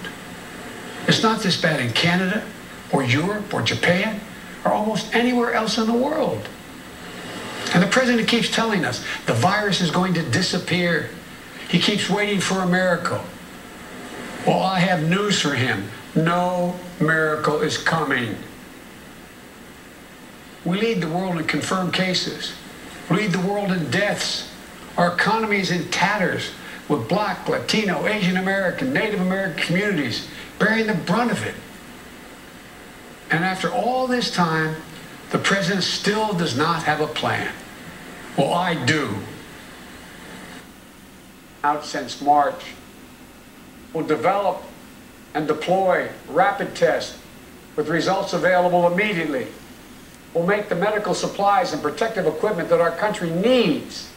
We'll make them here in America, so we will never again be at the mercy of China or other foreign countries in order to protect our own people. We'll make sure our schools have the resources they need to be open, safe, and effective. We'll put politics aside. We'll take the muzzle off our experts so the public gets the information they need and deserve. Honest, unvarnished truth. They can handle it. We'll have a national mandate to wear masks, not as a burden, but as a patriotic duty to protect one another. In short, we'll do what we should have done from the very beginning. Our current president has failed in his most basic duty to the nation. He's failed to protect us. He's failed to protect America. And my fellow Americans, that is unforgivable. As president, I'll make you a promise. I'll protect America. I will defend us from every attack, seen and unseen, always, without exception, every time. Look, I understand how hard it is to have any hope right now. On this summer night, let me take a moment to speak to those of you who have lost the most. I have some idea how it feels to lose someone you love. I know that deep black hole that opens up in the middle of your chest and you feel like you're being sucked into it. I know how mean, cruel, and unfair life can be sometimes. It opens up in the middle of your chest and you feel like you're being sucked into it. I know how mean and cruel and unfair life can be sometimes. But I've learned two things. First, your loved one may have left this earth, but they'll never leave your heart. They'll always be with you. You'll always hear them. And second, I found the best way through pain and loss and grief is to find purpose. As God's children, each of us have a purpose in our lives. We have a great purpose as a nation to open the doors of opportunity to all Americans, to save our democracy, to be a light to the world once again, and finally to live up to and make real the words written in the sacred documents that founded this nation, that all men and women are created equal, endowed by their Creator with certain inalienable rights, among them life, liberty, and the pursuit of happiness. You know, my dad was an honorable, decent man. He got knocked down a few times pretty hard, but he always got back up. He worked hard, and he built a great middle-class life for our family. He used to say, Joey, I don't expect the government to solve my problems, but I sure in hell expect them to understand them. And then he'd say, Joey, a job is about a lot more than a paycheck. It's about your dignity. It's about respect. It's about your place in the community. It's about being able to look your kid in the eye and say, honey, it's going to be okay, and mean it. I've never forgotten those lessons. That's why my economic plan is all about jobs, dignity, respect, and community. Together we can and will rebuild our economy. And when we do, we'll not only build back, we'll build back better. As a new foundation for economic growth, with pipes that transport clean water to every community, with 5 million new manufacturing and technology jobs, so the future is made in America. With a healthcare system that lowers premiums, deductibles, drug prices, by building on the Affordable Care Act he's trying to rip away.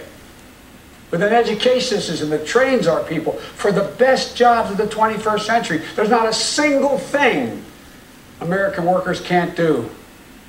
And where cost doesn't prevent young people from going to college, and student debt doesn't crush them when they get out. With a child care and elder care system that makes it possible for parents to go to work and for the elderly to stay in their homes with dignity. With an immigration system that powers our economy and reflects our values. And with newly empowered labor unions. They're the ones that built the middle class. With equal pay for women, with rising wages you can raise a child on, a family on. And yes, we're going to do more than praise our essential workers. We're finally going to pay them. Pay them. We can and we will deal with climate change. It's not only a crisis, it's an enormous opportunity. An opportunity for America to lead the world in clean energy and create millions of new, good-paying jobs in the process. And we can pay for these investments by ending loopholes, unnecessary loopholes, and the president's $1.3 trillion tax giveaway to the wealthiest 1% and the biggest, most profitable corporations, some of which do not pay any tax at all. Because we don't need a tax code that rewards wealth more than it rewards work.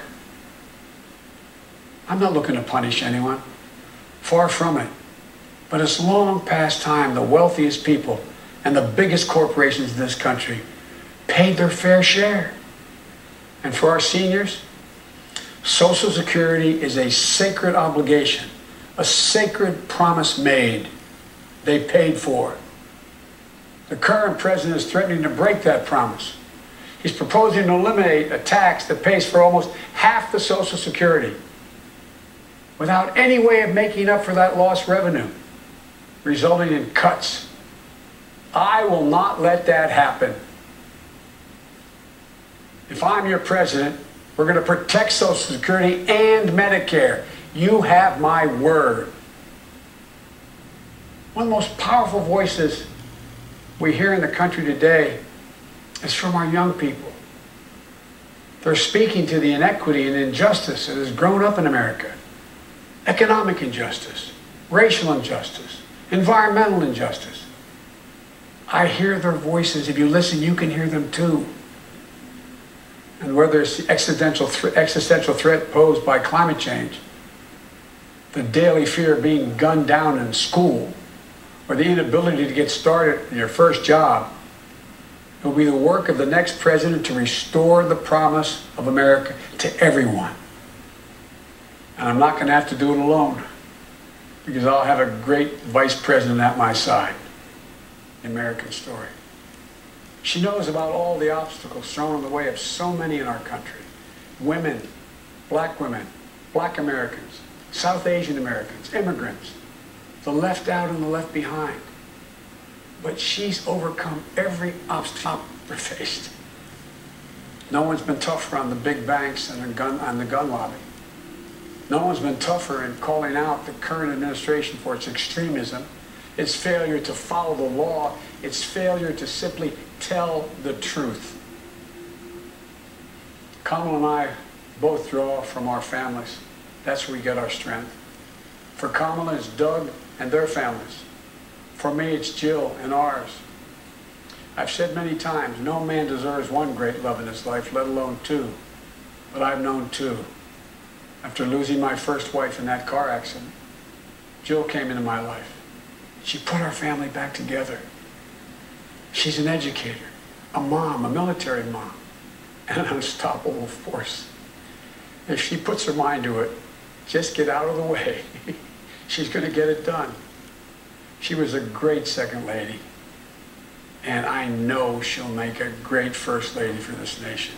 She loves this country so much. And I'll always have the strength that can only come from family. Hunter, Ashley, all our grandchildren, my brothers, my sister, they give me courage. They lift me up. While he's no longer with us, Bo inspires me every day. Bo served our nation in uniform. A year in Iraq, a decorated Iraqi war veteran. So I take very personally and the profound responsibility of serving as Commander-in-Chief. He said that Dictators is over. Under President Biden, America will not turn a blind eye to Russian bounties on the heads of American soldiers. Nor will I put up with foreign interference in our most sacred democratic exercise, voting. And I'll always stand for our values of human rights and dignity. I'll work in common purpose for a more secure, peaceful, and prosperous world. History has thrust one more urgent task on us. Will we be the generation that finally wipes out the stain of racism from our national character? I believe we're up to it. I believe we're ready. Just a week ago, yesterday, was the 3rd anniversary of the events in Charlottesville. Close your eyes. Remember what you saw on television. Remember seeing those neo-Nazis and Klansmen and white supremacists coming out of fields with lighted torches, veins bulging, spewing the same anti-Semitic bile heard across Europe in the 30s. Remember the violent clash that ensued between those spreading hate and those with the courage to stand against it. And remember what the president said when asked? He said there were, quote, very fine people on both sides. It was a wake-up call for us as a country, and for me, a call to action. At that moment, I knew I'd have to run. My father taught us that silence was complicity, and I could never remain silent or complicit. At the time, I said we're in the battle for the soul of this nation. And we are. You know, one of the most important conversations I've had this entire campaign, it was with someone who was much too young to vote. I met with 6-year-old Gianna Floyd the day before her daddy, George Floyd, was laid to rest. She's an incredibly brave little girl. And I'll never forget it. When I leaned down to speak to her, she looked in my eyes and she said, and I quote, "Daddy changed the world. Daddy changed the world." Her words burrowed deep into my heart. Maybe George Floyd's murder was a breaking point. Maybe John Lewis is passing the inspiration. But however it's come to be, however it's happened, America's ready, in John's words, to lay down, quote, "the heavy burden of hate at last," and to end the hard work of rooting out our systemic racism. You know, American history tells us that it's been in our darkest moments that we've made our greatest progress, that we found the light. In this dark moment, I believe we're poised to make great progress again, that we can find the light once more. You know, many people have heard me say this, but I've always believed you can define America in one word: possibilities. The defining feature of America: everything is possible. That in America, everyone, and I mean everyone, should be given an opportunity to go as far as their dreams and God-given ability will take them. We can never lose that. I believe there's only one way forward. As a united America, united in our pursuit of a more perfect union, united in our dreams of a better future for us and for our children, united in our determination to make the coming years bright. Are you ready? I believe we are. This is a great nation. We're a good and decent people. For Lord's sake, this is the United States of America. And there's never been anything we've been able to accomplish when we've done it together. The Irish poet Seamus Heaney once wrote, "History says, don't hope on this side of the grave, but then, once in a lifetime, the longed-for tidal wave of justice can rise up and hope and history rhyme. This is our moment to make hope and history rhyme. With passion and purpose, let us begin, you and I together, one nation, under God, united in our love for America, united in our love for each other. For love is more powerful than hate, hope is more powerful than fear, and light is more powerful than dark. This is our moment, this is our mission. May history be able to say that the end of this chapter of American darkness began here, tonight, as love and hope and light join in the battle for the soul of the nation. And this is a battle we will win, and we'll do it together. I promise you. Thank you, and may God bless you, and may God protect our troops. Good night. Thank you, and may God bless you, and may God protect our troops. Good night.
Even given the surreal, electronic, distant environment of a pandemic, Joe Biden needed to stick the landing, and I imagine that most reviews, with perhaps one notable exception, will agree that he did.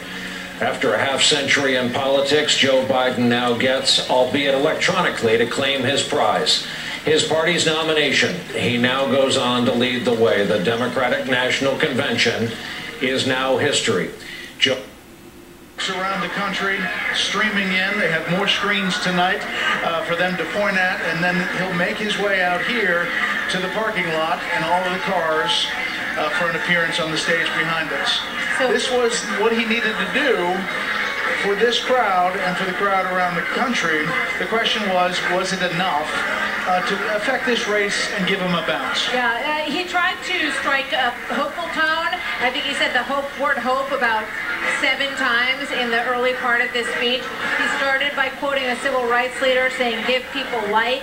He made a lot of references to George Floyd, to what happened in Charlotte, how that inspired him. What the president said about what happened in Charlotte, he said, "That was my moment. I decided then I had to get in." Talked about John Lewis rooting out systemic racism. So that was one of the bigger themes of this speech. And they have tried tonight to do something that really didn't happen last night with Kamala Harris, where they've got some people involved. There's cars parked out here, trying to get some music going and get a little bit of energy into this thing, which has been a little tough to do, the virtual situation. And I guess that's what I was referring to. As they're walking out here, you see Joe Biden and Joe Biden making their way out to the back parking lot here. Chris Wallace, I want to bring you in. One of the things is energy. He did deliver energy at the end there. At times it felt like a State of the Union, but then he kind of hit the dismount. Oh, I thought it was an enormously effective speech. Remember, Donald Trump has been talking for months about Joe Biden as mentally shot, a captive of the left, and yes, Biden is reading from a teleprompter and a prepared speech, but I thought that he blew a hole, a big hole in that characterization. You talked about the line that character is on the ballot, decency is on the ballot. He talked about a different path for the country. Not in a deep programmatic sense, but he did talk about plans for the virus and the economy, for climate change and race and foreign policy, and he talked about what a united America can do to accomplish all of those things. It seems to me that after tonight, Donald Trump is going to have to run against a candidate, not a caricature. The Democrats have had a good convention. Now it's the Republicans' turn. Let's listen in here. This is in the parking lot right behind us. Yep. The horns are honking. Let's take a moment.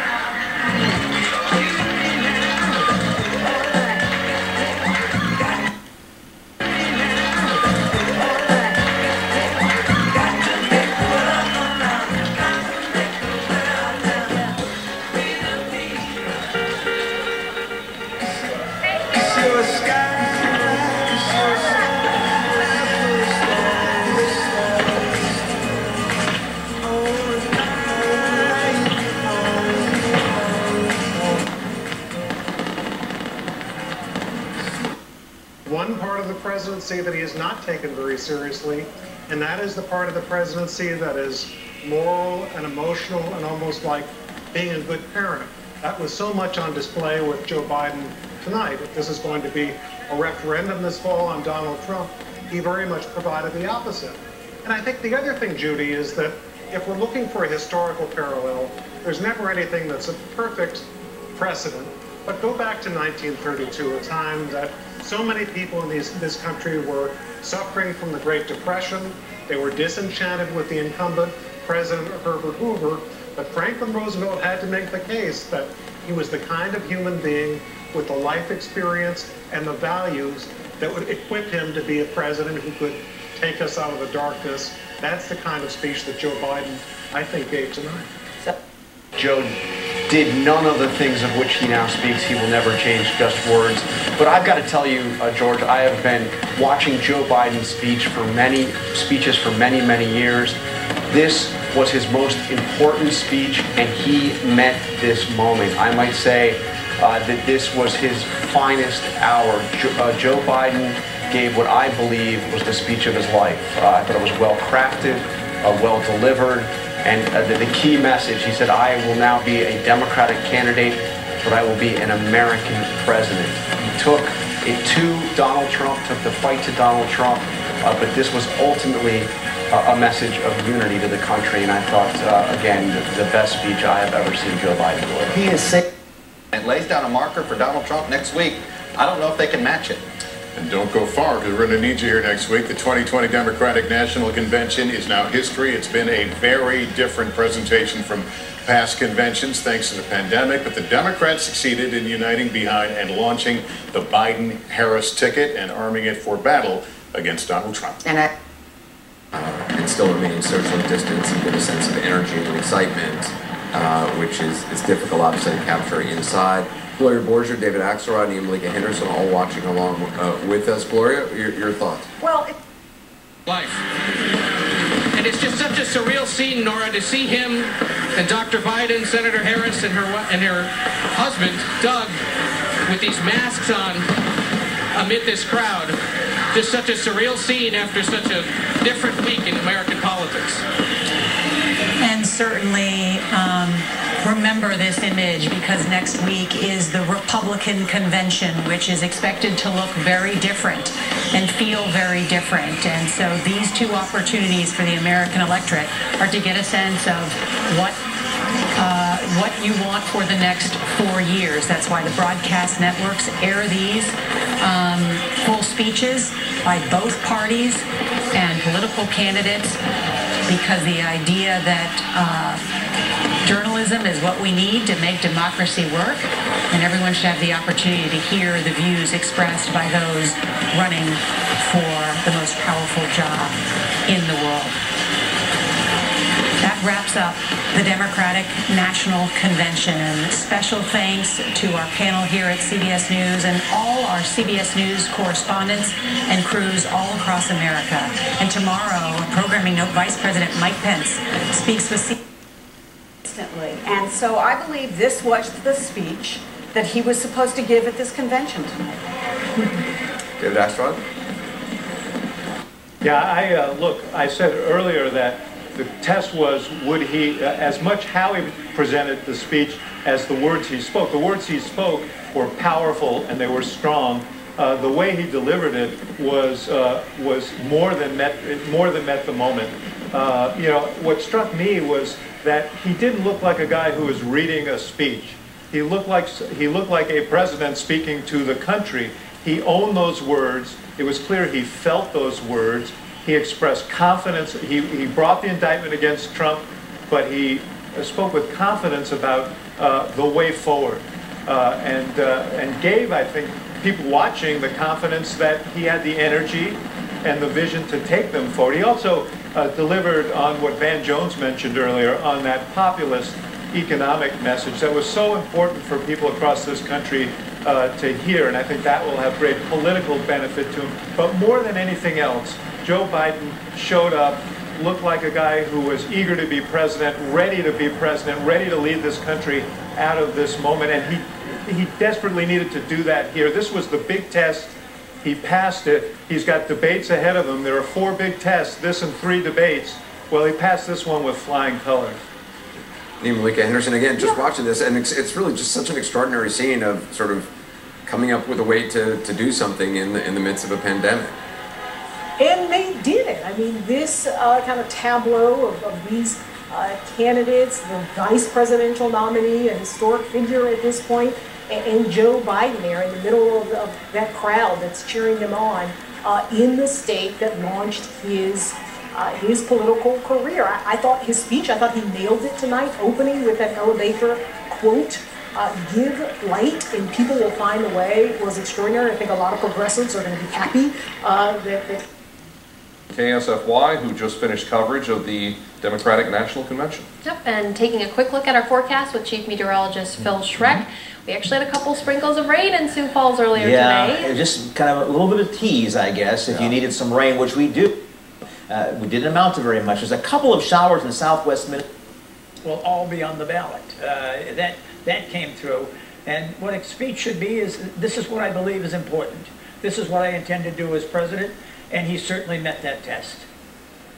Well, it was a speech like no other, an acceptance speech in a room with no audience other than some reporters. Thank you all so much for your analysis. Let's go to my colleague Amna Navaz, who's right here around the corner in the studio. Amna. Hi, Judy. I just want to tell you a little bit about what we know to expect next week. Let's not forget there's another convention. The Republicans have their turn to make their pitch to the American people. Before I do that, I want to share some numbers that are just in from one of the senior members of the DNC's planning committee. I'm told by their count that this convention included 49 live speakers, 287 speakers on camera. That is by their count. Far more people we'd traditionally hear from in the in-person convention. But now it's the Republicans' turn next week. I want to share with you, I spoke earlier today with a senior Republican official who tells me that plans are still very much in the works. As we know, the Republicans have had their plans upended by the pandemic. We know the president will speak. We know the first lady will, the vice president as well, in their own locations.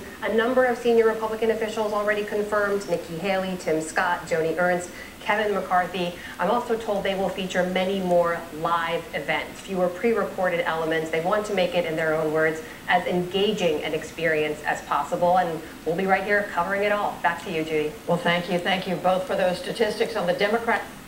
Every life is sacred, all people are loved, and all are welcome.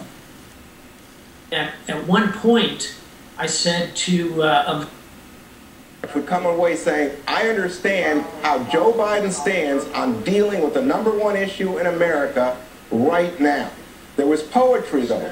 Ella Baker, the whole notion of light and people will find their way, and the coming all the way back then, when he was talking about the Irish poet Seamus Heaney and talking about the idea that we can rise and be hopeful, that there's so much reason for people right now to give up hope.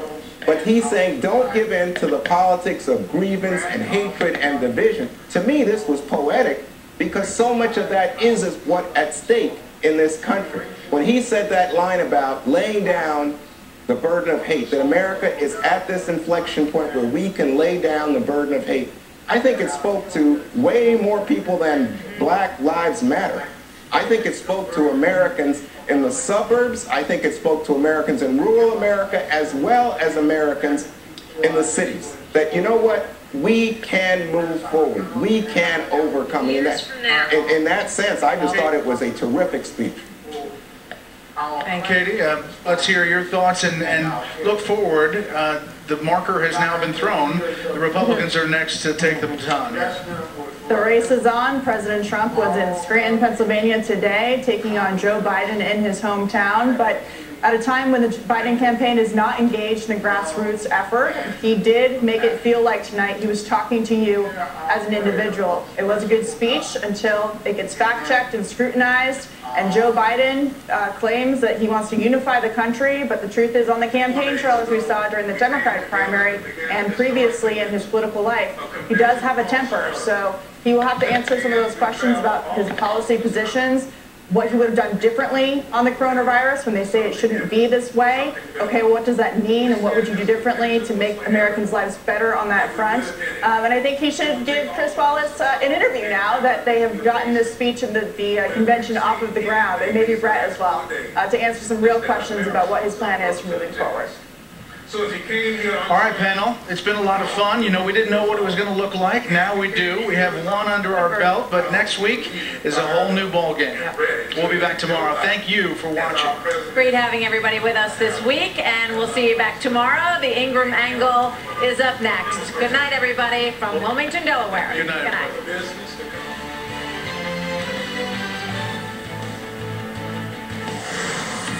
I'm Laura Ingram. This is the Ingram Angle from Washington tonight. Well, that's a wrap on the DNC. For 4 days, empty pablums, politicians, depressing vignettes about an America that doesn't sound like the one I remembered. Donald Trump Jr. will be here in just a few moments with exclusive reaction to Biden's speech. But first, in what felt like at times a never-ending Zoom call with professional scolds, the 2020 virtual DNC finally mercifully wrapped. And after all the Democrats' gauzy tributes to Joe and their shameless lies about Trump, all we're left with is the recognition that this is a party that has learned nothing since 2016. Now think about it. To answer Trump's populist appeal, they've nominated a guy who first ran for president 33 years ago. A guy who's been hanging around Washington since the early 70s. A man whose grandfatherly appeal notwithstanding epitomizes the word swamp.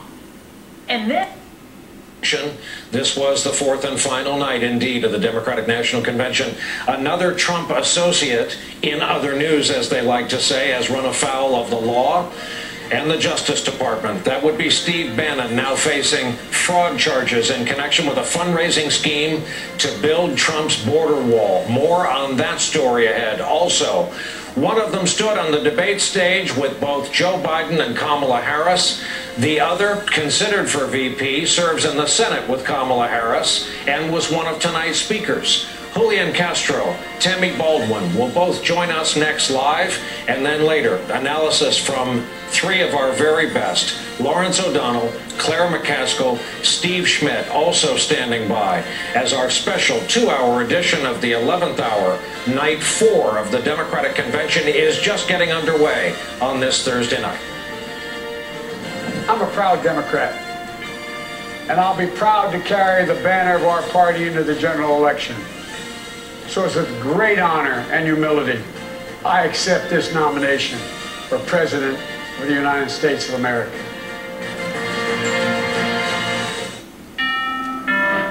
When it comes to falls tomorrow evening and tomorrow night, we'll talk about those and we'll look at the hot weekend and even hotter next week in just a few minutes. All right, thanks, Jay. On KELOland.com right now, Governor Kristi Noem is standing by her original statement on turning down President Trump's plan to provide unemployed workers an additional $400. But according to a senior advisor, the governor won't be answering related questions from KELOland's on it.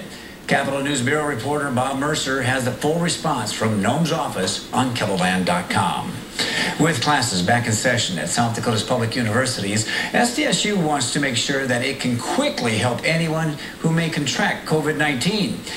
As Lauren Solik was in Brookings today to find out how rapid testing machines will work. These 3 machines are giving SDSU hope that it will be able to keep everyone on campus for the whole semester. Our overall goal is to protect the health and well-being of our students and our employees as we aim for Thanksgiving. SDSU worked with the Department of Health to bring 3 rapid COVID-19 testing machines to campus. I have behind me 3 Abbott ID Now machines which can give a student a result, positive or negative test result, in anywhere from 8 to 15 minutes. Having those fast results could potentially slow the spread of the virus when someone tests positive. Those that are positive pop off right away at 8 minutes. So I'm able to get those results to our clinicians, and they're able to start the contact tracing right then and there. Of course, these machines might not be enough for testing every student on campus. We have 11,500 students at SDSU, so there's potentially a lot of people who will need to know their SARS-2 infection status. And for that purpose, we have stood up a lab within our Animal Disease Research and Diagnostic Lab specifically for testing for SARS-2 viral infection. SDSU obtained federal certification in order to set up that laboratory. Thing about this race. If President Trump and his administration had the kind of response to this pandemic that other wealthy Western countries have had and gotten control of it and controlled the spread of it, then perhaps Joe Biden would be in a much more vulnerable position, although I still think the race is going to tighten quite a bit. Abby, one of the things that I was struck by in Biden's presentation, and let's be honest, even though he's a familiar face, most Americans haven't sat through a Joe Biden speech from beginning to end before. Still, after tonight, most Americans still will not have sat through a Joe Biden speech from beginning to end. But one of the things that has struck me about this convention and about this speech is that's Joe Biden. That wasn't Joe Biden pretending to be a member of a young progressive group. That wasn't woke Joe Biden. That was Joe Biden talking about how he's going to be an American president, working as hard for people who voted against him as he will for people who vote for him. It's not necessarily a message that traditionally one would think would be of this era, although, Abby, I have to say, it's possible that will be enough to get moderate voters, and the fact that he's not Donald Trump will be enough to get progressive voters. But I don't know. What do you think? Yeah, I mean, you're absolutely right. That is Joe Biden. What you see is what you get. He has been that kind of politician really since the beginning, even going back, if you go back to his first presidential run, he's running essentially as a sort of middle of the road type of candidate, and somebody who, as you saw in his remarks, but also in the videos that preceded it, his calling card is being able to bring people together from across the aisle. So that is how he is running, and I'll tell you, there has been a lot of pushback on that. You know, you heard Scott earlier tonight talking about where's the policy. The Biden campaign, yes, they've got policies, but they are not running on this idea of having bullet point plans. Right. And a lot of that has to do with their belief that what the American people are looking for is a change of tone, a change of strategy, absolutely, competency. You heard him say this on the ballot in November: character, compassion, decency, and democracy. That, in a nutshell, is the Biden platform, Dana. So, you know, I think that this is a different kind of speech, but it is all Joe Biden, and he hasn't really changed, even for this moment that seems to be changing around us. No, you're absolutely right. And look, Hillary Clinton tried that. She had lots of policies, very, very detailed policies. Again, not that Joe Biden doesn't, but she led with that in a big way. And going up against Donald Trump, who makes people feel things, you know, in their gut, either really good or really bad, that is not necessarily the way to beat him and to take him, to fire him from the White House. The one thing that, and this is something that Wolf brought up right away that really struck me, is that we had heard that the former vice president was not going to really go after Donald Trump. Boy, did he go after Donald Trump. He didn't say his name, but he didn't have to. And he really led with the pandemic, which is obvious, and then everything that's trickled down from that, including and especially the economic woes, which were so bad already for people who are not in the 1%, and that's the argument that the Democrats have made since the beginning of the primaries. But he went so much further than that. He basically said, if you don't vote for me, if you re-elect Donald Trump, people are going to keep dying by the thousands a day. He didn't use the number, but that was what he was implying. And can you imagine anything more powerful than that?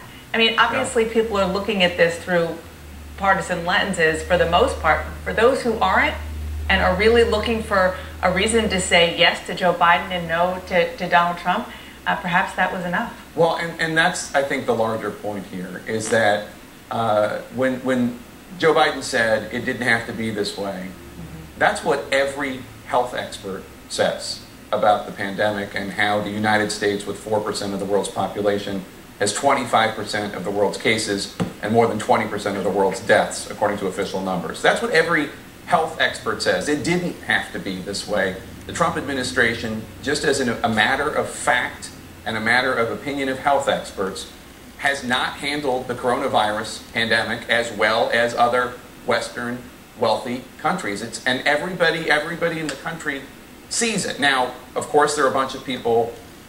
Sales event is here with more Senate Intelligence Committee released a new report on Russian interference in the 2016 election. Miles Taylor, who served as Chief of Staff in the Department of Homeland Security, says they tried unsuccessfully to raise the issue with President Trump. The president was very disinterested in that. You couldn't talk to the president about Russia without him thinking you were saying that his presidency was illegitimate. Our next guest, Michael Chertoff, was the Secretary of Homeland Security under President George W. Bush. In the North, we could cooperate with China.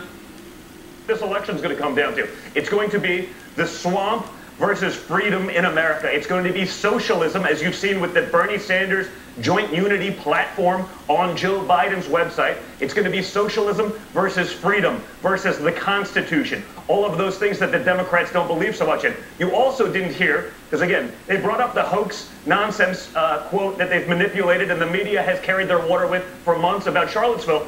Notice they didn't talk at all about the crime in Democrat-run cities, burning, looting, beating people in the streets. Joe's never even denounced that. The Democrats haven't even denounced that. It seems as though they're almost tacitly accepting of it, Laura. Yeah, because many times. they can't talk about it because those are all Democrat cities, and they have been, in some cases, for over a century. And instead, the references to the cities was always in terms of, wasn't it inspiring that these new versions of John Lewis peaceful were out protesters. Yes, peaceful protesters don't burn down cars. They don't burn down housing projects. They don't loot Gucci stores to get a new handbag or purse or belt. That's not peaceful protesting. And yet, between the DNC and their marketing wing, the mainstream media, I heard a lot about peaceful protesting. I believe someone called it the summer of love. Give me a break. I hope that good, God-fearing American people see through this nonsense, because that's the problem that we face. We are in an uphill battle in the sense that it is so biased, it is so flagrant, the media has just totally abdicated their responsibility to be arbiters of truth without bias, to be activists for the left, that regular people aren't consuming that sort of news. I mean, Joe Biden, he's going to get tough on China. I mean, it's laughable. It's beyond laughable. The China question. Because of an accident, even if it's your fault. Cut! Sonny. So good? Line. The desert never lies. Isn't that what I said? No, you were talking about Allstate and insurance. I just, when I... Let's try again. Right back to line. Accident forgiveness from Allstate. Click or call for a quote today. Headache, a fever, a cough. They should stay home. And that's what makes this all so difficult with school starting. There are so many different things that could be coronavirus that we need to be careful on all of them. Otherwise, we risk spreading it too much and too quickly. So Dr. Knudsen suggests erring on the side of caution and supporting one another as we deal with all of this for the first time. When we're open, when we're vulnerable about our feelings and our experiences, and we're met with validation and compassion, we build resiliency and we're able to move through those difficult things. They're a medical minute. Vanessa Gomez, Dakota News Now. If you're feeling isolated, overwhelmed, or lonely as your kids go back to school, you're encouraged to seek help from a therapist. For more information, head on over to avera.org. Really didn't look good for the Canaries today until their final at-bat. Wait till you see what happened. Mark Ovenden with Dakota News Now Sports right after this. Incredible. You said has given them, and take that to policy and to the future. And I think tonight he wrapped that up. And one thing that really struck with me was the lack of grievance in this speech. Here's a man, he said, you can choose a path of anger, but it was clear he didn't want to do that. And as we all know from learning about his life during this convention, he could have chosen a path of anger. I mean, he lost his wife, his young child, he lost his adult son, and instead, he did not choose the path of anger and grievance. Right, and you didn't not only grievance, you didn't hear whining. No whining. And in fact, Anderson, he said at one point, look, when he was talking about the wealthy paying their fair share, he said, look, I'm not here to punish anyone. I don't want to punish you. I just want to lift other people up. That's all I want to do. And so he talked about work and dignity. He talked about this being a life-changing election. But there wasn't whining about the other guy, as you point out. He criticized him on the pandemic. But it was a completely different approach from a podium that we have been unused to hearing for the past few years. And so I just think the contrast is going to be completely stark here for the American public. David? Yeah, I'm interested to see how President Trump adjusts to the reality of a convention like this. Joe Biden gave a very intimate, in some ways, talk with the American people tonight, very authentic, very optimistic at the end. Donald Trump thrives on the crowd. For him, a speech is like a Roman Colosseum, and he needs that roar of the crowd. He needs that affirmation, and his is a politics of resentment. It doesn't resolve positively. It is a politics of resentment. How does that work in a kind of virtual environment? I think it's going to be really challenging. We've never seen him do particularly well giving remarks in front of a camera without a crowd in front of him. I think it's going to be really tough for him. I have to say, I've been involved in 11 conventions now, either as a journalist or I helped craft a couple of them. I don't think any was as effective or impactful from start to finish as this one. Yes, you lost something without the crowd at points, but I actually think the major speeches were far more powerful and impactful because there was no crowd there. They weren't searching for applause lines. They were actually fireside chats with the American people. Joe Biden proved himself capable of doing that tonight. We'll see what Donald Trump does with that next week. It's also even just interesting to see the awkwardness of, those cutaway shots, or when the speech stops and the person is standing there and left to their own devices. Do they act naturally and do what they would naturally do, or are they frozen by indecision? And it's sort of interesting to see that. It's sort of telling in one way or another. I don't see a convention going back to the way it was. No. I see it being more a mix of some live events and things like this. I think you get to know the candidates better. Yeah. You really saw Joe Biden tonight. Now that the convention is over, will Joe Biden hit the campaign trail? We'll tell you what we are learning after a quick break.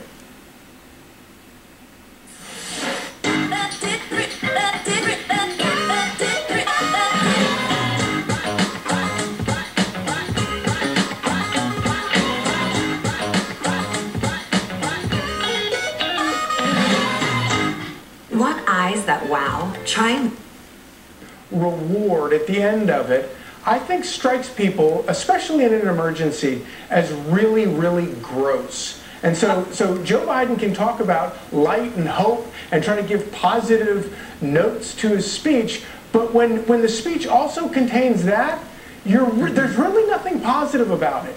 And I think that's what comes through not only tonight, but from the entire week. There's a lot of use of personal tragedy for political ends. That's the way it felt to a lot of folks. And then there's that. It's disgusting. Gentlemen, great to see both of you tonight. Thank you so much. And to accomplish under these incredibly limiting circumstances. Steve Schmidt is a guy, a disaffected Republican who has now devoted his life to the defeat of the incumbent president. Tell me about the Joe Biden you got to see and got to know through television tonight. I think that, with no hyperbole, that this might be the most important political speech that I've heard in my 49 years. And I say that as somebody who's worked at the highest level of American politics, worked at the highest level of 2 presidential campaigns. We won one, we lost one. I can't, though, think of a more high-stakes speech at a more critical moment. We are in the middle of one of the great crises this country has ever faced. We have nearly 200,000 dead Americans. We'll certainly be across that number by the time we vote on Election Day in November. We have a wrecked economy. We have 1 million shattered dreams. We have chaos as the kids are getting ready to go back to school. We have a president who lacks the moral, the mental, the intellectual skills to be able to do the job. And what we saw tonight was a man who embraced the light, who spoke against the darkness. And in the end, what the American people got to see is the fundamental choice laid out. And the choice is as simple as this. It is between a good man and a very bad man, between a decent man and an indecent man, between a moral man and an amoral man, between a global statesman who's respected around the world and an international laughingstock and a clown. It's between somebody who is fidelitous to the American Constitution, to democracy, and someone who has an illiberal and autocratic disposition and personality. And so the vice president tonight laid it out. And I think it was so powerful when he said what has not been said but has been needed saying for so long, which is that, hey, I understand that not everyone's going to vote for me, but I'm going to work as hard as the American president for the people who oppose me as I will for the people who supported me.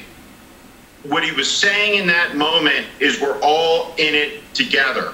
And the president of the United States is not the chief of a warring faction of the country that's at war with the other half of the country. We saw decency tonight. We saw empathy tonight. We saw dignity.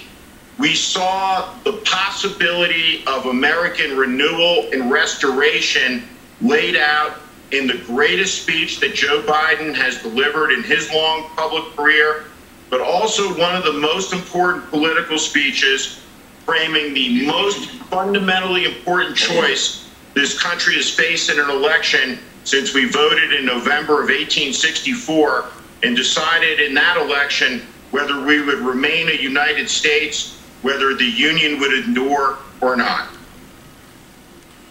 Claire McCaskill, those were powerful words from our friend and colleague, Mr. Schmidt. Was Joe Biden so good as to take away the mucking devices this president has used and I guess will continue to use for 4 nights at their convention? Yeah, well, Donald Trump is such a small man. He's going to still continue to try to mock. But I think America saw tonight the passion that Joe Biden has. I particularly appreciated the passion he brought to the subject of coddling dictators and standing for our values internationally and restoring the notion that the president's not going after Russia after putting bounties on our soldiers. He really delivered that, and you could tell he wasn't reading the words, he was feeling them. And I think it's going to be very hard for Trump to minimize him after the speech tonight. And I might add, I just got to get this in here. I mean, Braden, oh, heart be still for Braden. That young man, and it reminded me of Trump mocking the person with disabilities. And I hope that, we run this side by side at some point of Trump mocking the person with disabilities and compare and contrast that with Joe Biden finding a young man who had the same disability he had, helping him, lifting him up, making him feel better about himself, and then putting him on a national stage. And that young man had such courage tonight. That maybe was indirectly the most important moment of the night, because it contrasts these two guys that want to lead our country. And it really comes out very well for Joe Biden in that comparison. Lawrence, corporations use the antiseptic term of affinity groups, and what that means is tonight, stutterers across our country, their parents and loved ones, everyone who's ever known and loved a stutterer, have an affinity with that young man. And if the Democrats did their job communications-wise with this nominee, among other things, talk about your experience, the fact that politics, if done right at the end of the day, is just about people. Well, everything you're seeing in this convention and everything you saw tonight comes naturally from who Joe Biden is. The stutterer story is a real story. There's nothing contrived in this, and this is the way he's always been. I've seen a lot of people tonight, and Steve, I take this judgment that this could be Joe Biden's best speech of his career. It's very hard for me to say that because I sat on the Senate floor for years hearing Joe Biden extemporaneously rush onto the floor and do 10 minutes that would just be extraordinary. And so it's very, very hard for me to say what's the best speech Joe Biden has given. This truly is the most important one. On that, Steve is absolutely right, because there is so much at stake in this. Joe Biden said democracy is on the ballot. That's something that's never been said in a speech like this. He argued that decency is on the ballot, but to consider that democracy is on the ballot, that we might lose democracy, which is what Barack Obama was saying. We might lose democracy in this country. if Donald Trump has his way with the Postal Service, if Vladimir Putin has his way with what he wants to do in this election. And so the stakes are extraordinary for Joe Biden to step up to, but I have so many times over so many years seen Joe Biden step up like this. So there was nothing surprising for me in seeing how clearly and strongly he stepped up tonight, because I've seen him do it so many times before. Lower stakes in the past for sure, but his ability to get up there and do what he did tonight didn't surprise me in the least. Steve Schmidt, this is why I've saved exactly the last 60 seconds for you. Is this going to be a test of our how much we are victims of a frog boiling experiment? The fact that our former president and vice president have looked into a camera in the last 48 hours to tell us nothing short of our democracy is at stake right now. Words you have spoken on this broadcast and others. We have two great crises apart from Donald Trump in the Oval Office, Brian, I think. And the first one, we have a crisis of truth. And Barack Obama and Joe Biden told the country the truth. And the truth is that our institutions and our democracy are a lot more fragile than we all ever thought they would be. Looking at the attacks on it all from Donald Trump over this last 3.5 years. We've seen violence loosed against the American people exercising their First Amendment rights in front of the White House. We've seen the nonstop lying, the meanness, the cruelty, all of it. But we also have a crisis of courage in this country. And I just want to say something about that young man and what was so remarkable about it. You know, and I've never said this, you know, before publicly, but I had a speech impediment when I was a kid. And it's so uplifting for me personally to be able to see the vice president's courage and decency and goodness. But what that young man did tonight is he put on a clinic of courage and guts for the country. And I thought it was great. And you look at these supine, collaborating senators like Lindsey Graham and Marco Rubio and Ted Cruz, who sold out every principle that they loudly proclaimed over all these years of service to Donald Trump. Just for the American people after this long and difficult season to see such courage manifested and from such a young American, it gives you hope. And I think that's what Joe Biden did tonight. He gave the country hope that better days are upon us if we make the right decision in November. I will not attempt to add to the words of Steve Schmidt, Claire McCaskill, Lawrence O'Donnell. Thank you all for adding so much to our coverage post-event tonight. Coming up for us, much more of our special coverage of this final night, night 4 of the...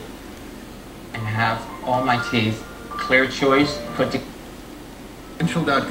or talk... Moorhead opening inning. Tyler Danish collects one of his 2 strikeouts. Danish pitched 7 solid innings, allowing 2 earned runs. Bottom 2 now. The Red Hawks attempt to squeeze, but Danish fields the ball, tags the runner, falls to the ground. Fargo Moorhead carried a 4-1 lead into the 9th, but Sioux Falls scores 8 runs in the final frame en route to a 9-4 win. Well, the viewers have spoken to the tune of more than 200 votes, and the Viewer's Choice Game of the Week is Corsica Stickney at Vibrant Hurley. That's right. Obama went all out and said Trump hasn't grown because he can't. Meanwhile, Trump heard that and was like, wrong, I took a pill that makes me grow just fine. Again, for the 3rd time this summer. Now, you know, when I told Jimmy that I'm always happy You Fox News. Get original, exclusive shows and documentaries with some of your favorite Fox News personalities, as well as a great series like Duck Dynasty, Crime Stories with Nancy Grace, and a lot more. And it's all available now on your TV, on your phone, or on your tablet. Join now and start celebrating America.